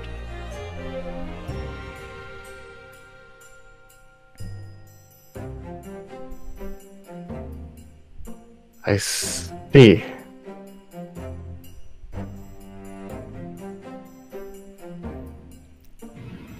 That is quite a lot to take in. I apologize. This all must be overwhelming for you all. And also the sudden responsibility that you may have had an inkling of, but is now thrust upon you. If you want to back out, I suppose now is your last chance, now that you know.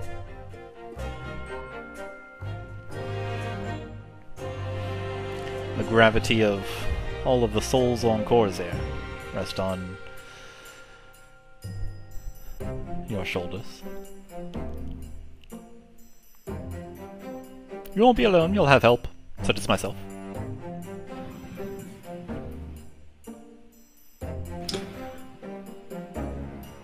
Say we succeed. We relight all the flames, bring back the Phoenix. Then what of you? Do you continue your chronicling and shadowy manipulation of Khorzaire? Yes. Appreciate the honesty, I suppose.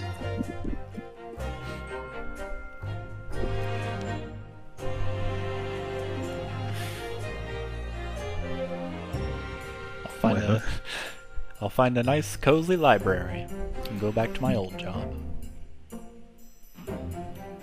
I suppose, as long as I wield this blade, I don't have much choice. I assume the information we now know is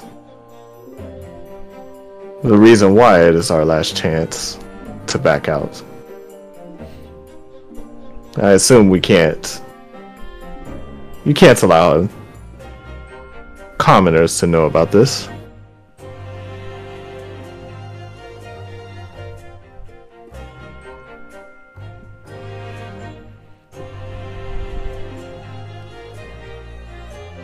Accel, are you muted? No, I didn't say anything. Oh. That was just administrator going whisper boing. True. Thank you, administrator.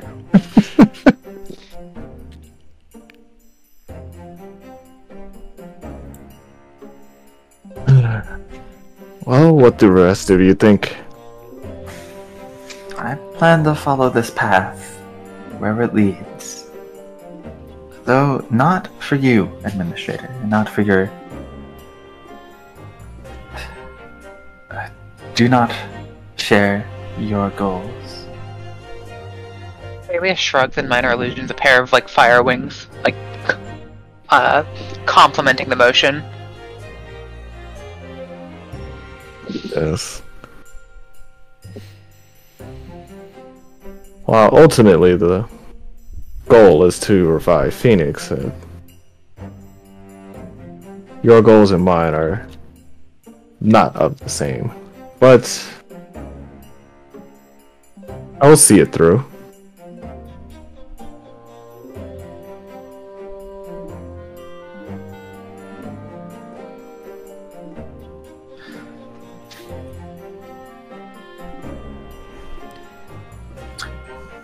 If Phoenix returns, Yes. Curse of Wandering ends, correct? Wanderlust? The morning? It should.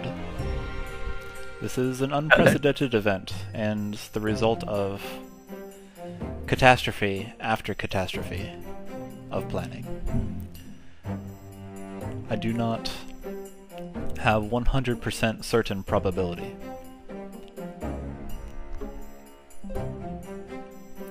But if you'll forgive the imprecise term, it should.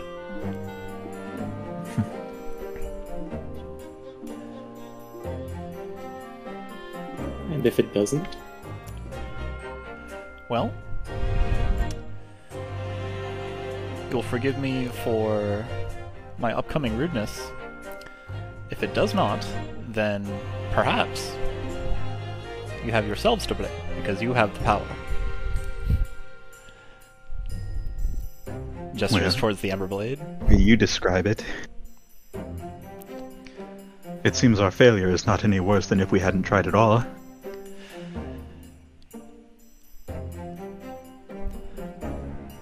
So, not much to lose, eh? If you succeed, you would be able to sweeten your own deal, if I may use a term I picked up from many bars across Khorzaire. You might be able to accomplish a certain goal revolving around life and death. I'm not sure if any of you have any such aspirations, but the power of Phoenix is mighty.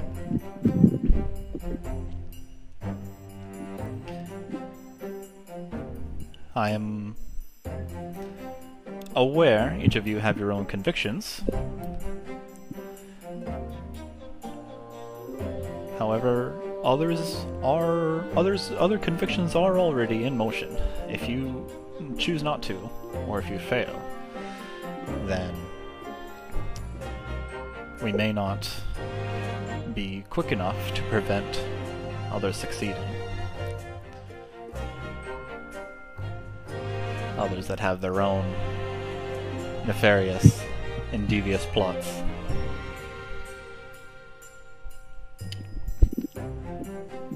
For controlling what is simply the power over new life.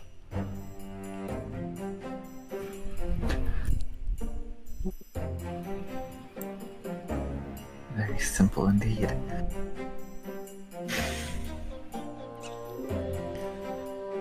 Well, I will not tell you what to do. You clearly have the power to make your own decisions, and Pastiche, God Emperor Wenceslas has granted you a sword to cut your own path. All of you. I can only... Scanning dictionary. Accommodating vocabulary. Pray that involves merely restoring Phoenix to her previous roost.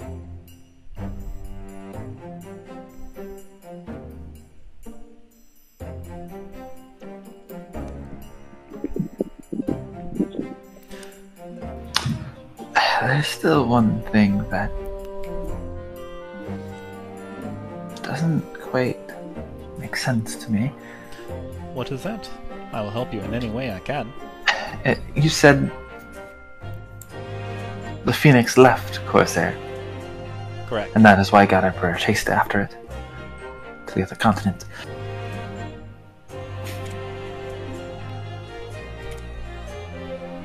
Correct. Out of duty. And you do not know why, correct? That is still a mystery.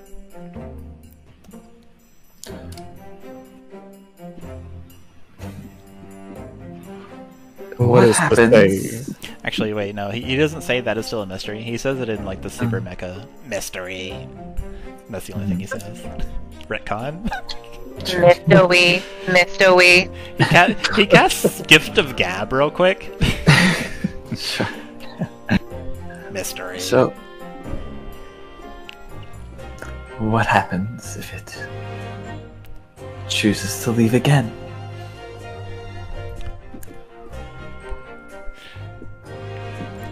Scold.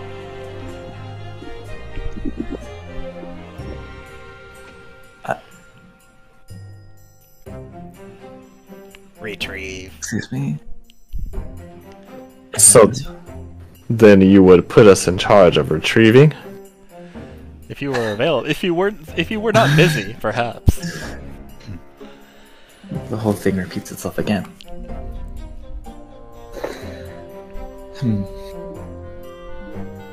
Well, I suppose that is cart before the horse in this case. Yes. But it would be important for us to at least know why, rather than just fulfilling this on its own. If it happens again, then at least our preparations for an alternative method of living and going on will come to realization. We've been developing suits such as the one that you see before you that can accept souls when a dragon shard is inserted into it. Using myself as a test base, I would consider it a success. Certainly possible in the future. In case something does go wrong and we must seek alternate methods of overcoming the curse of wandering. As long as Dagon upholds their glorious deal of diverting the flow of souls in exchange for silly gold coins, at least that is a backup plan.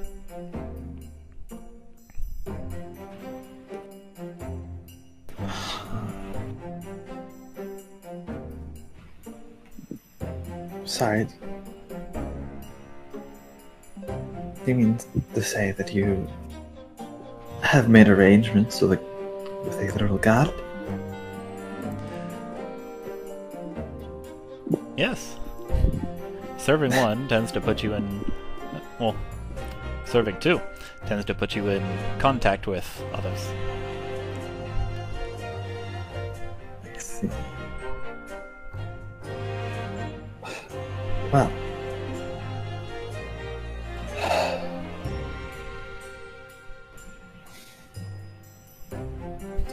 Your ancestors might know something of that. Have you been to Cerro within the last 100 years? Yes.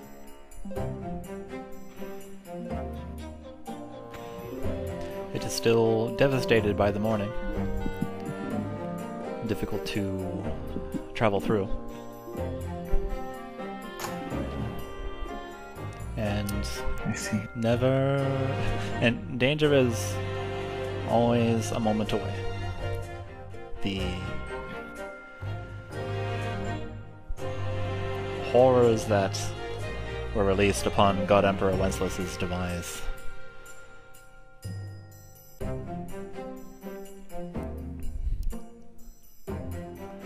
Scary.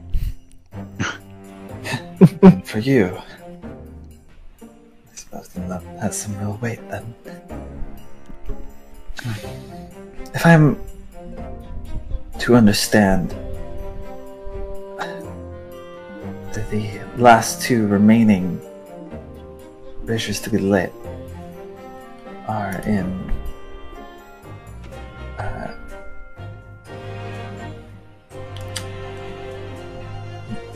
Cyril itself and Maximete, correct?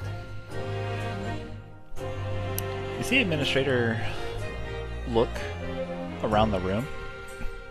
Its gaze kind of stops on each of the windows and each of the drapes, and then Administrator peers into the brazier in the center of the room that you're all kind of having a campfire around, and examines a couple of the cogs. Indeed, it would be Durlusk and Cyril itself. The one, the brazier is on top of Zozo Academy, and Cyril inside Phoenix's Roost. I've taken it to calling that instead of God Emperor Wenceslas's domain. If you need to know more, you can access the Soul Finder downstairs. I think a couple of thieves ran away with the plate that operates it, so you might have some trouble there if that's not brought back first. Oh, I believe we brought that back. Splendid. You are very capable. Having solved a problem before you even knew. Unless you... Well, your revenant was... Calculating. I think you can figure it out.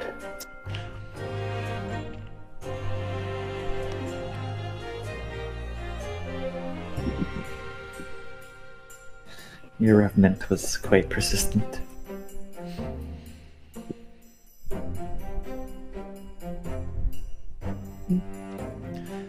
Security measures. Sure.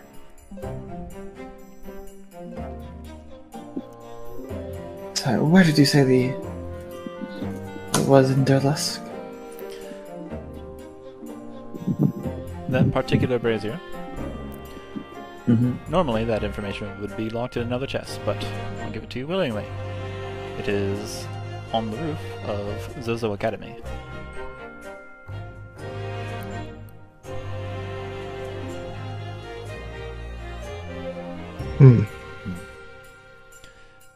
Seems we must pay Queen Zozore another visit. It is in a dangerous position.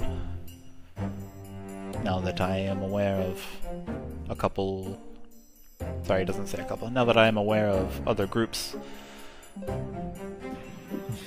learning of the King's Feast braziers.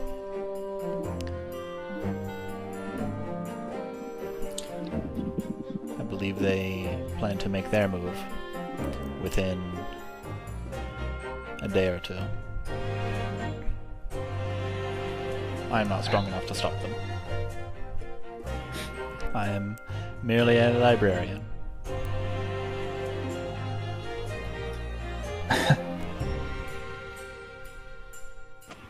Merely.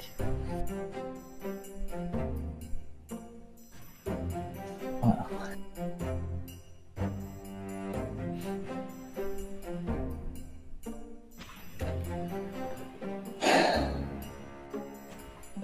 suppose. We have our next destination. Right. Seems we at least must make haste.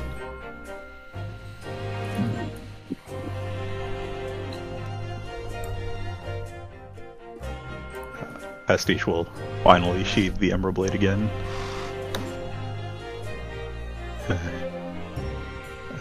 While you're here, do you know a better way out than the window? Yes. Is that what you were planning? To jump? Yes. mean, we didn't want to go back that way. Twig points to the staircase.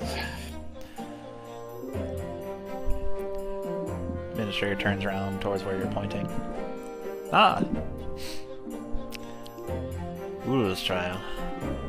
I must commend you and congratulate you on getting through all of that with all of your senses intact, including your sanity. Well done. Yes, mostly intact at least. Yes. Are any of you among your group inclined towards the Arcane? Xalia waves her hand in double. She has two hands waving like back and forth on the same arm. I suppose you could say that. I believe we all at least dabble in it. Well, look below you on what you stand. The diagram. The series of sigils that you stand upon mark this location as applicable for teleportation. I can teach you how to access these sigils if any of you are capable of channeling the correct level of circle of the Arcane Weave. Or I can... Looks to the Pastiche. Or I can give you a bit of magical paper.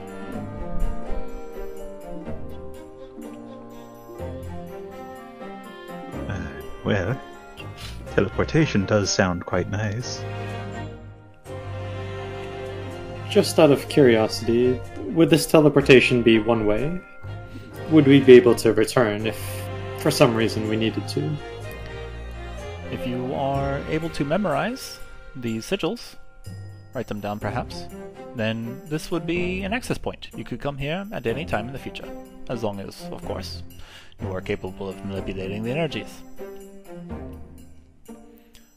So even if you are not capable of doing so now, after I provide you a safe path out of here, then you could return.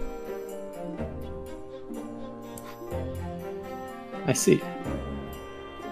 And we could find you here in case we need more information. Indeed, if I'm not busy, and I am actually present, I would make myself available.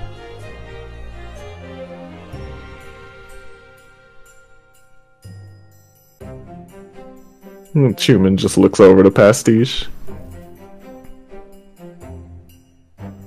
Pastiche looks to Xalia, looks back to you, Administrator. Well, how long will this take?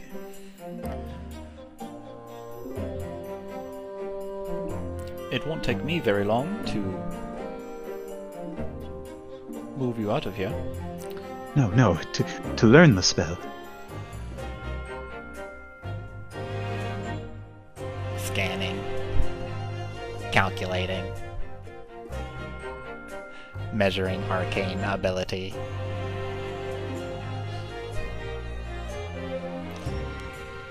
Pastiche, was it?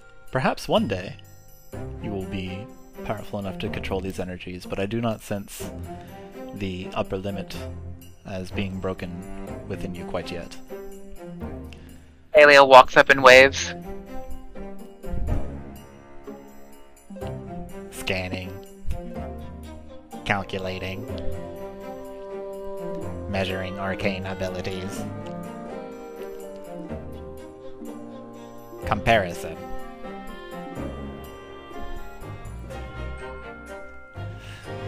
Xalia, you are slightly more powerful than your friend Pastiche, but you are also not quite capable just yet.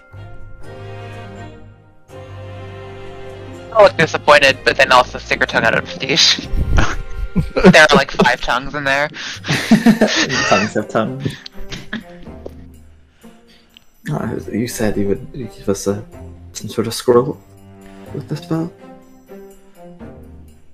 It will take me some time to transcribe it, but I will see it delivered to you. As for now, I am capable of transporting you out. It is within my operations.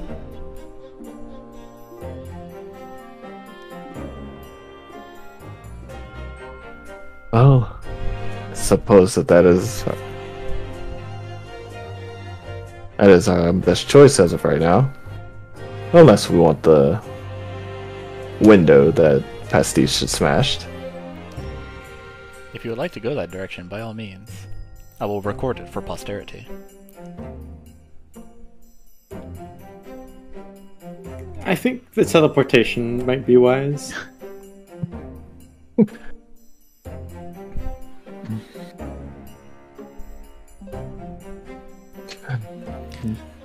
Indeed, it would be much quicker than traipsing across the desert. Well, wait, where would you be teleporting us straight to? Where exactly? Where would you like to go? There are many teleportation circles such as this around Khorzaire. Unfortunately, I cannot teleport you to anywhere in Durlusk. Those previously mentioned nefarious organizations are aware of myself and have taken steps to destroy the sigils that I set up within that nation. And how close could you get to it?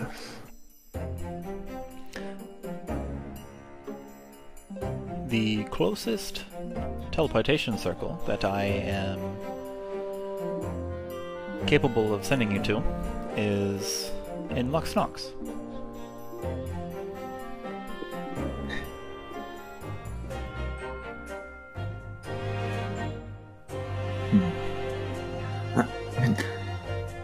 There's someone on the base of this pyramid that I believe I still need to speak with. But theoretically, there should be no issue with you teleporting more than once, right? I could go. Everyone can be teleported out, and then I can be teleported at a later time once I've concluded my business here. It would take me time to recharge my systems. I could do so another day, but not today. I have already used most of my power to arrive here. Could it channel this King's Feast, as you call them?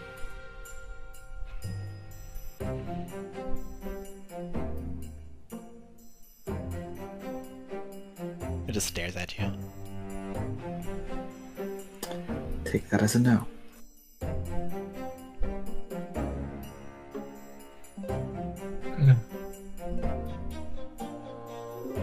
I suppose we would have to see your friend after we deal with Durlusk.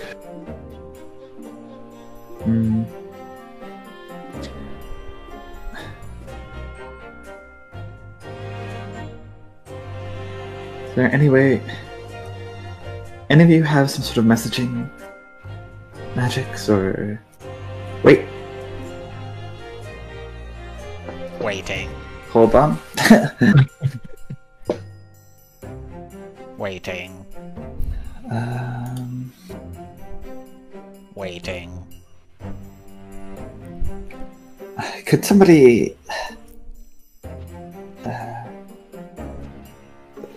wouldn't have any access to a small bird or a rat or mouse, any small creature? Looks around, looks to the message, looks to the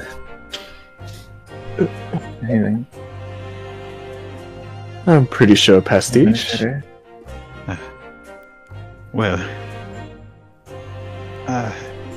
with Mitch's departure, it would take me another hour or so.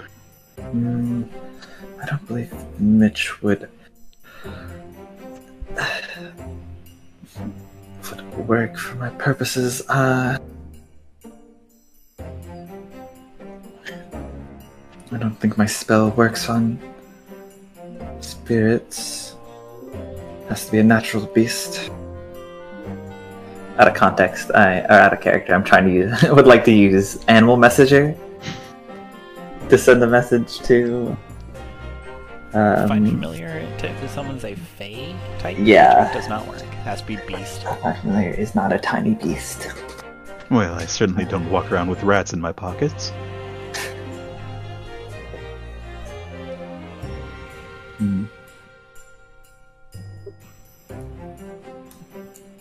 I mean,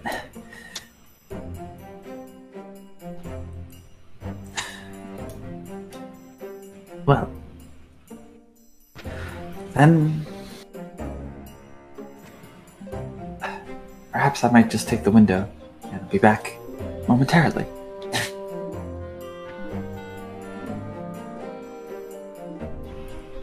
By curiosity, how high up are we? Make a survival check. I guess I would also be asking administrator. Oh, you're too. asking? Okay. Yeah. In that case, administrator tells you we are 983 feet and 200 centimeters above sea level.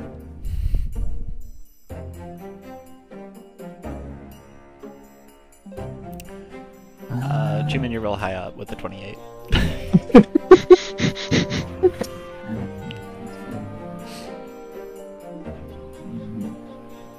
Bingo. You look out. You're kind of at the top of this pyramid. Everything is a speck. Everything's a speck. I get 1/3 of the way up with my fight. I do not believe it would be quite easy making your way down. Oh no, down is the easy part. But getting back up. Down, you let gravity do most of the work. You just have to make sure you just slow yourself at the right time. Fair point.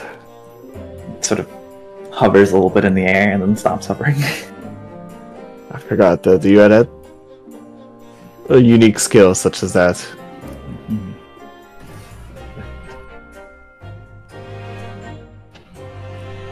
I'm sure that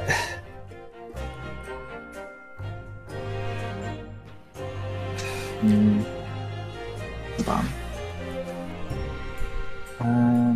I do not intend to rush you because a few minutes will not make a difference, but a day perhaps will. It is important that we get to the last non-Cyril brazier first before the Lich does.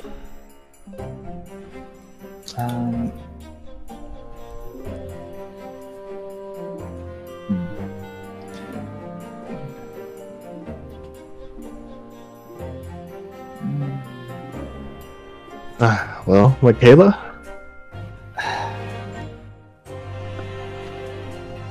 Fine, we can go. I'll find a message. Wait, a message her. Let her know we didn't die in here. And she could leave her watch another time.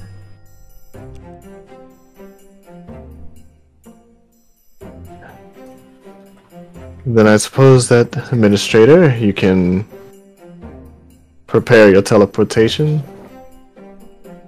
for Luxnox. Commencing. It will take approximately 60 seconds to teleport to Luxnox. 56, 55, 54, 53, 52, 51, 50 seconds. And Administrator begins counting down. You have less than a minute if you would like to do anything else in this room.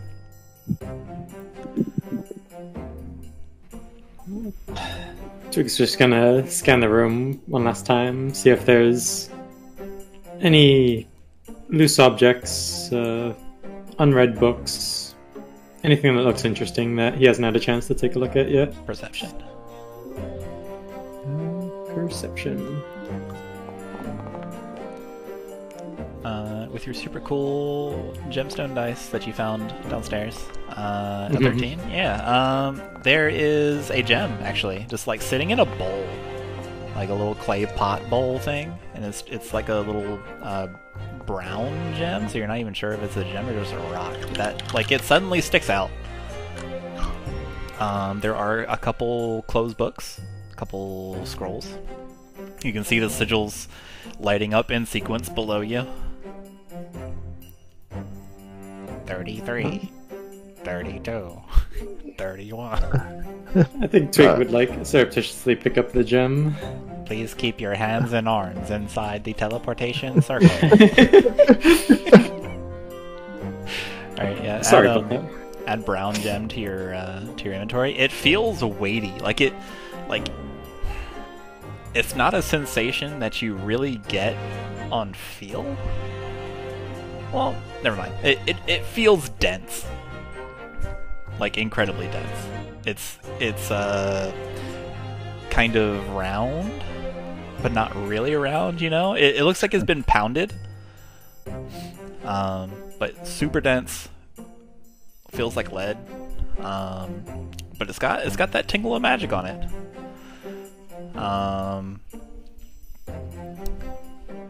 There's like a crackly kind of like "Hey sup" voice on it.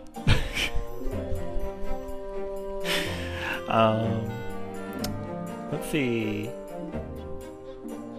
20. And you guys teleport out.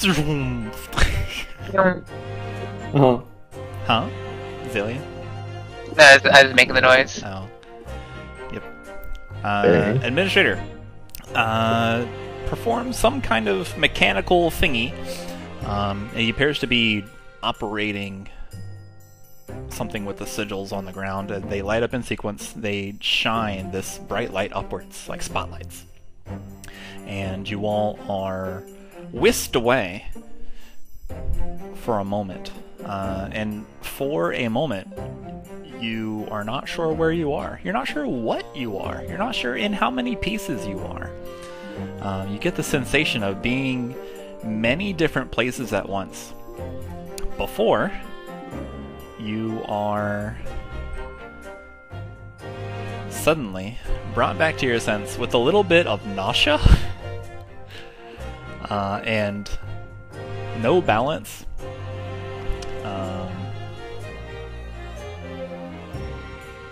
Like if someone just kind of like clapped both of your ears, but without the pain. So like you've lost like sense of direction. You're kind of uneasy. You are in an interesting place. Boop. You are in a place where this music no longer makes sense. No way. You are in Luxnox.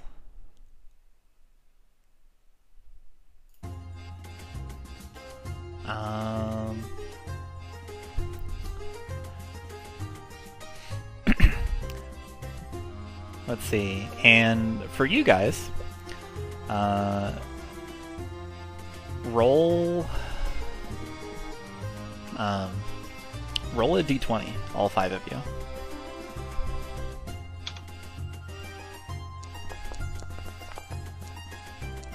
and tell me who wins. I'm deleting Mitch. Oh. Mitch has been deleted. I did with 20. Gif of the duck. Goodbye, Mitch. Chuman, where is this teleportation circle in Luxnox?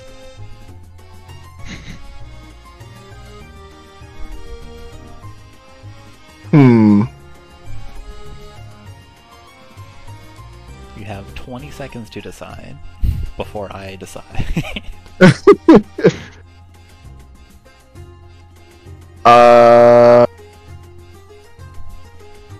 It is in. Do I want to do it that way? Alright, hold on. I'm flipping a coin. Is there 1d1 to flip a coin? 1DC, I think. 1dc? Okay. Yeah. 20 seconds is up. You are in a strange place. You are. I need a survival roll from Twig. Oh no. I wasn't worried. Alright, what'd you get? I said, "Oh no," just to let us all know how not worried you were. Yeah. Got 17. 17. Okay. Alright, Twig. I don't have a map for it. Or rather, the map that I do have is really messy. But you're... you look around, you're in one of the fronts of Rubidoux. You're in the blacksmith area. Like, where people would come and bring, like, their old broken, like, horseshoes and like, wanderer cutting knives and that kind of stuff where, they would be repaired and, like, you would charge people money to bring in, so that you would bring in, like, more stuff for the group. But also it was just a front. So you didn't, so the only, so the only custom you got were from people that just arranged to show up that day with something they found broken on the street. You're in Rubidoux. You're in a closet. All of you are bundled together, like almost hugging. Xalia starts wrapping around everyone else. As you feel these tentacles slide around all of you.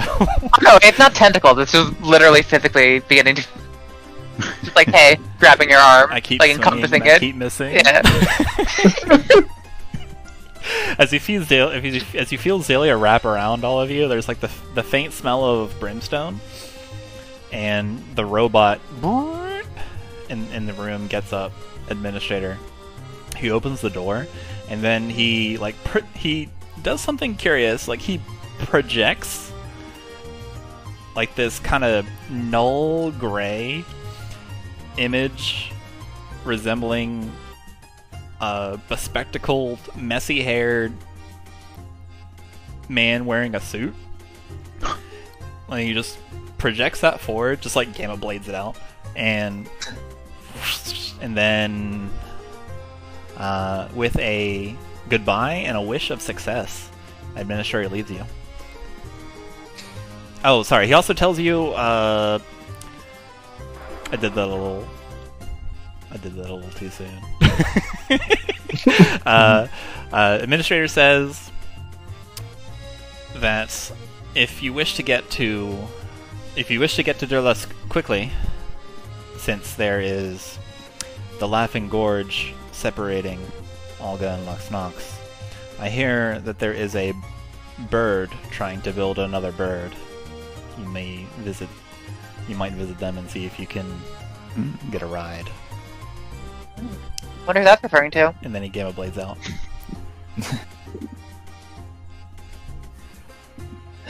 Xalia is grappling all of you.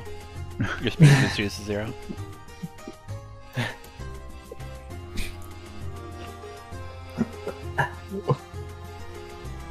This closet seems familiar.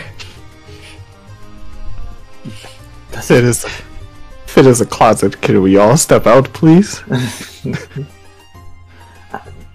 I'm trying. This closet is so cramped and like clattered with random things on the ground that it's difficult terrain. Well, Can I just- that's what?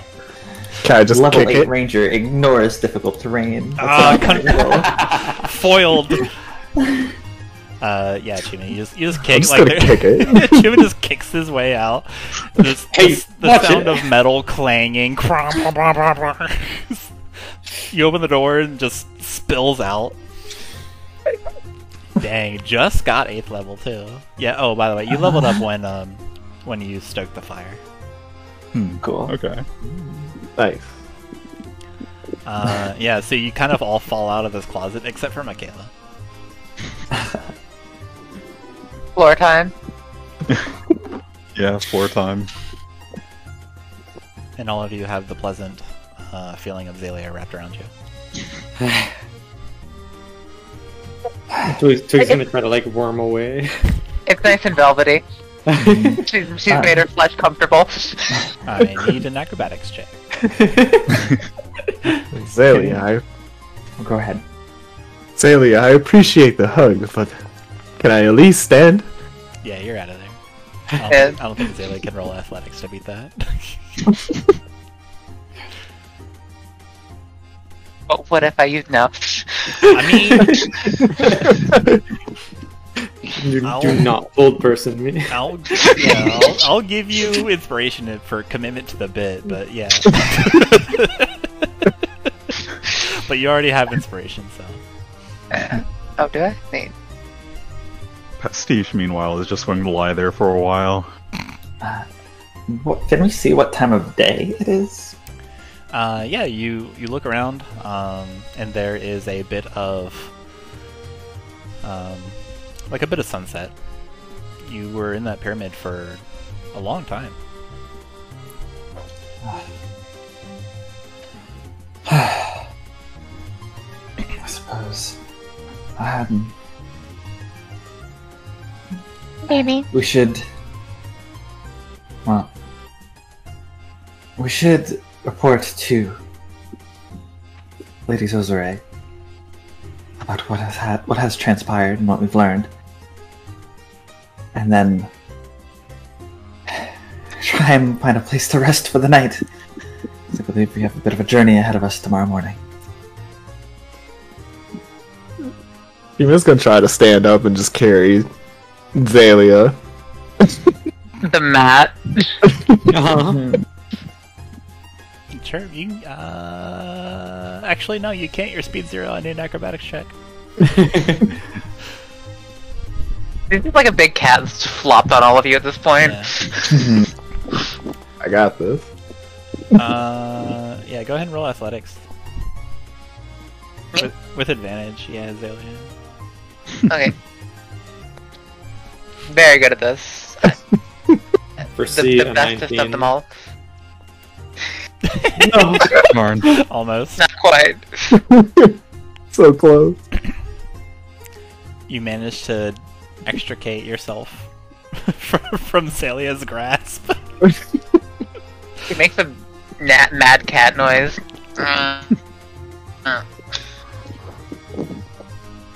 Don't be so angry. You have Pastiche all to yourself right now.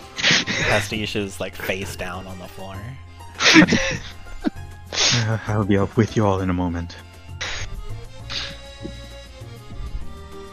Or 2.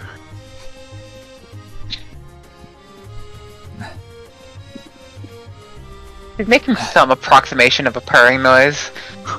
Oh no. I suppose we have some time to catch our breath. It has been a long day. That is for sure. As it would be best to refresh ourselves before heading to Dorlax anyway.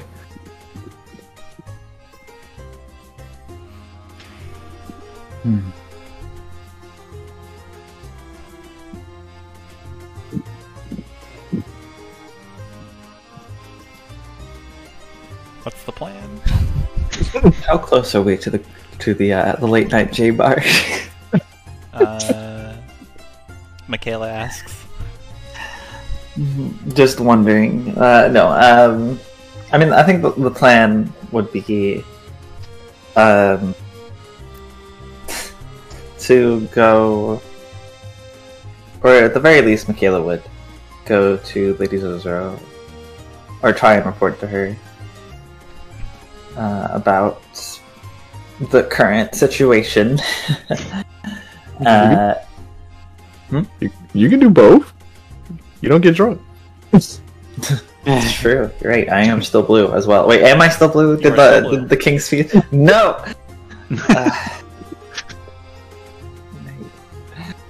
But yeah, no. Makayla's plan is to go to that, and then probably sleep, have a real night's rest. Yeah, I think Chuman will accompany with Makayla to Queen Khorzaire. Pastiche will too, at some point. Okay. Will you be carrying Xalia? Sure hope not. Smash cut. Everyone's walking into friggin' Queen Khorzaire house. Pastiche is princess carrying Xalia. No, she's like a cat. She's like spinning on their shoulders, just warming around to be uncomfortable. Well, to be comfortable for her. A really big scarf, like a ferret scarf. Let's see. We need...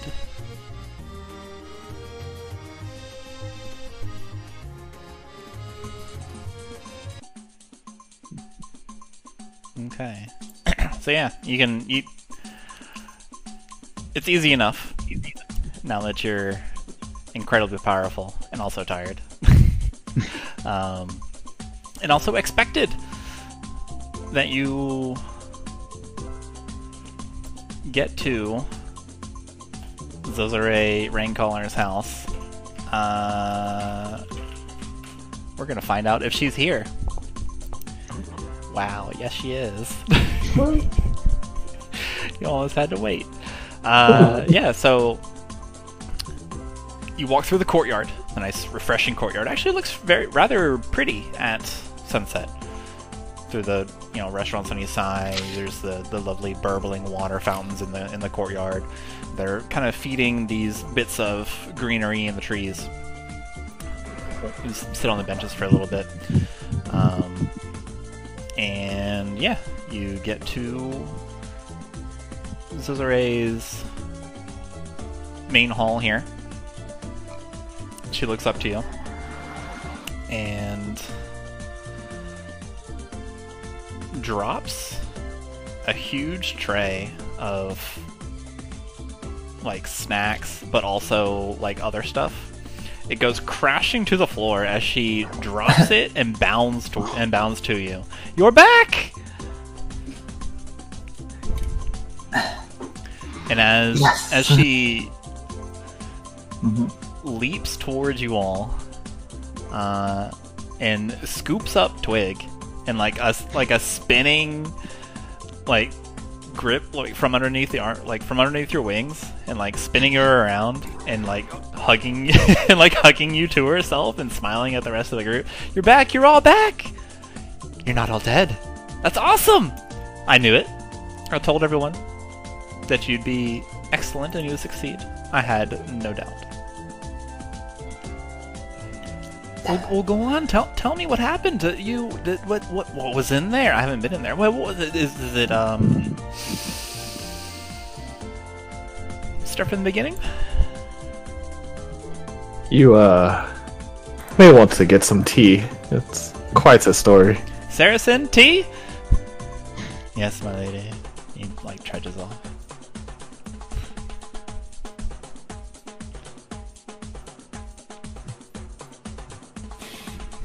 Yeah. Tea's on the way. Gives you a big fang smile. I suppose Makayla would regale of the happenings of the day. Almost kind of starting backwards, or starting at the very end at least, being like, it was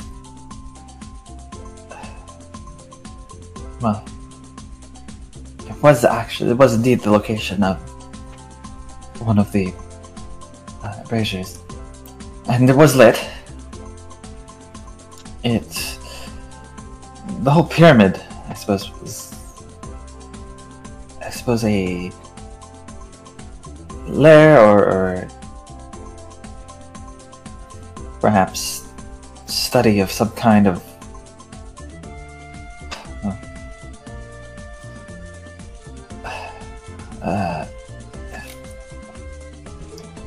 the ancient librarian of God King Wensler himself, still alive, apparently, now, taking the form of some machine body, goes by the moniker of Administrator. She kind of furrows her brow, but then hides it away with a smile. Well, I'm certainly glad that the talisman worked. It pointed us the correct direction of the thing that had to have happen next. It's you said some kind of metal body? That's so weird. That's strange. How does that happen? When try insight check that. Can it to be like, does that seem actually sincere? Like this is new information, or yeah, go ahead. So like she has a bird in her hands and she's like gripping Twig. She's still holding Twig. Like it looks like she's forgotten about Twig. Twig the plushie. And yeah, like when she furrows her brow, there's a look of not like it's obvious that she responds to what you're saying, but you're not sure what the response is. And she just seems overall quizzical. Yeah, you know what happened. Okay. Well, that's one brazier down, I guess. Now we just need just a few more so we can end the curse of warning. This is exciting. Two. Finally. Two. Left. Yes, in the pyramid there was the device that let us see the scry, the status of the others 5. You could see? There was some sort of scrying magic. You could see the location of it. It was quite strange. What did they underground look in Erys.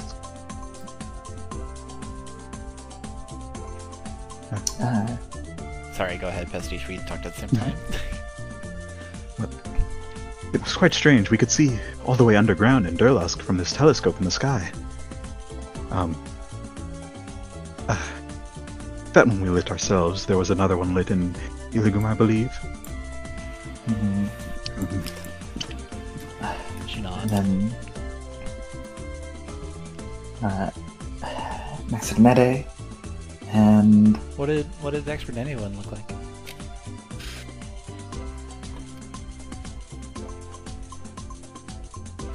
well, physically,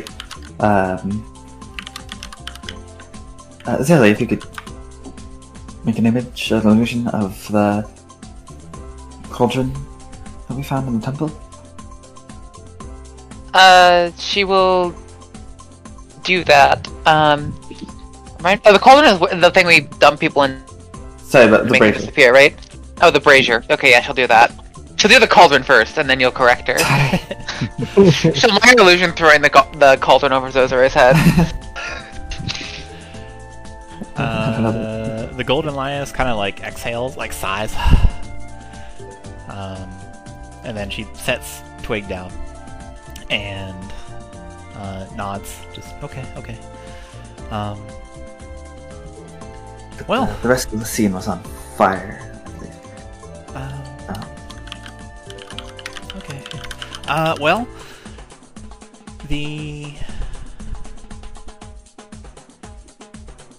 Sorry, getting things arranged in my head.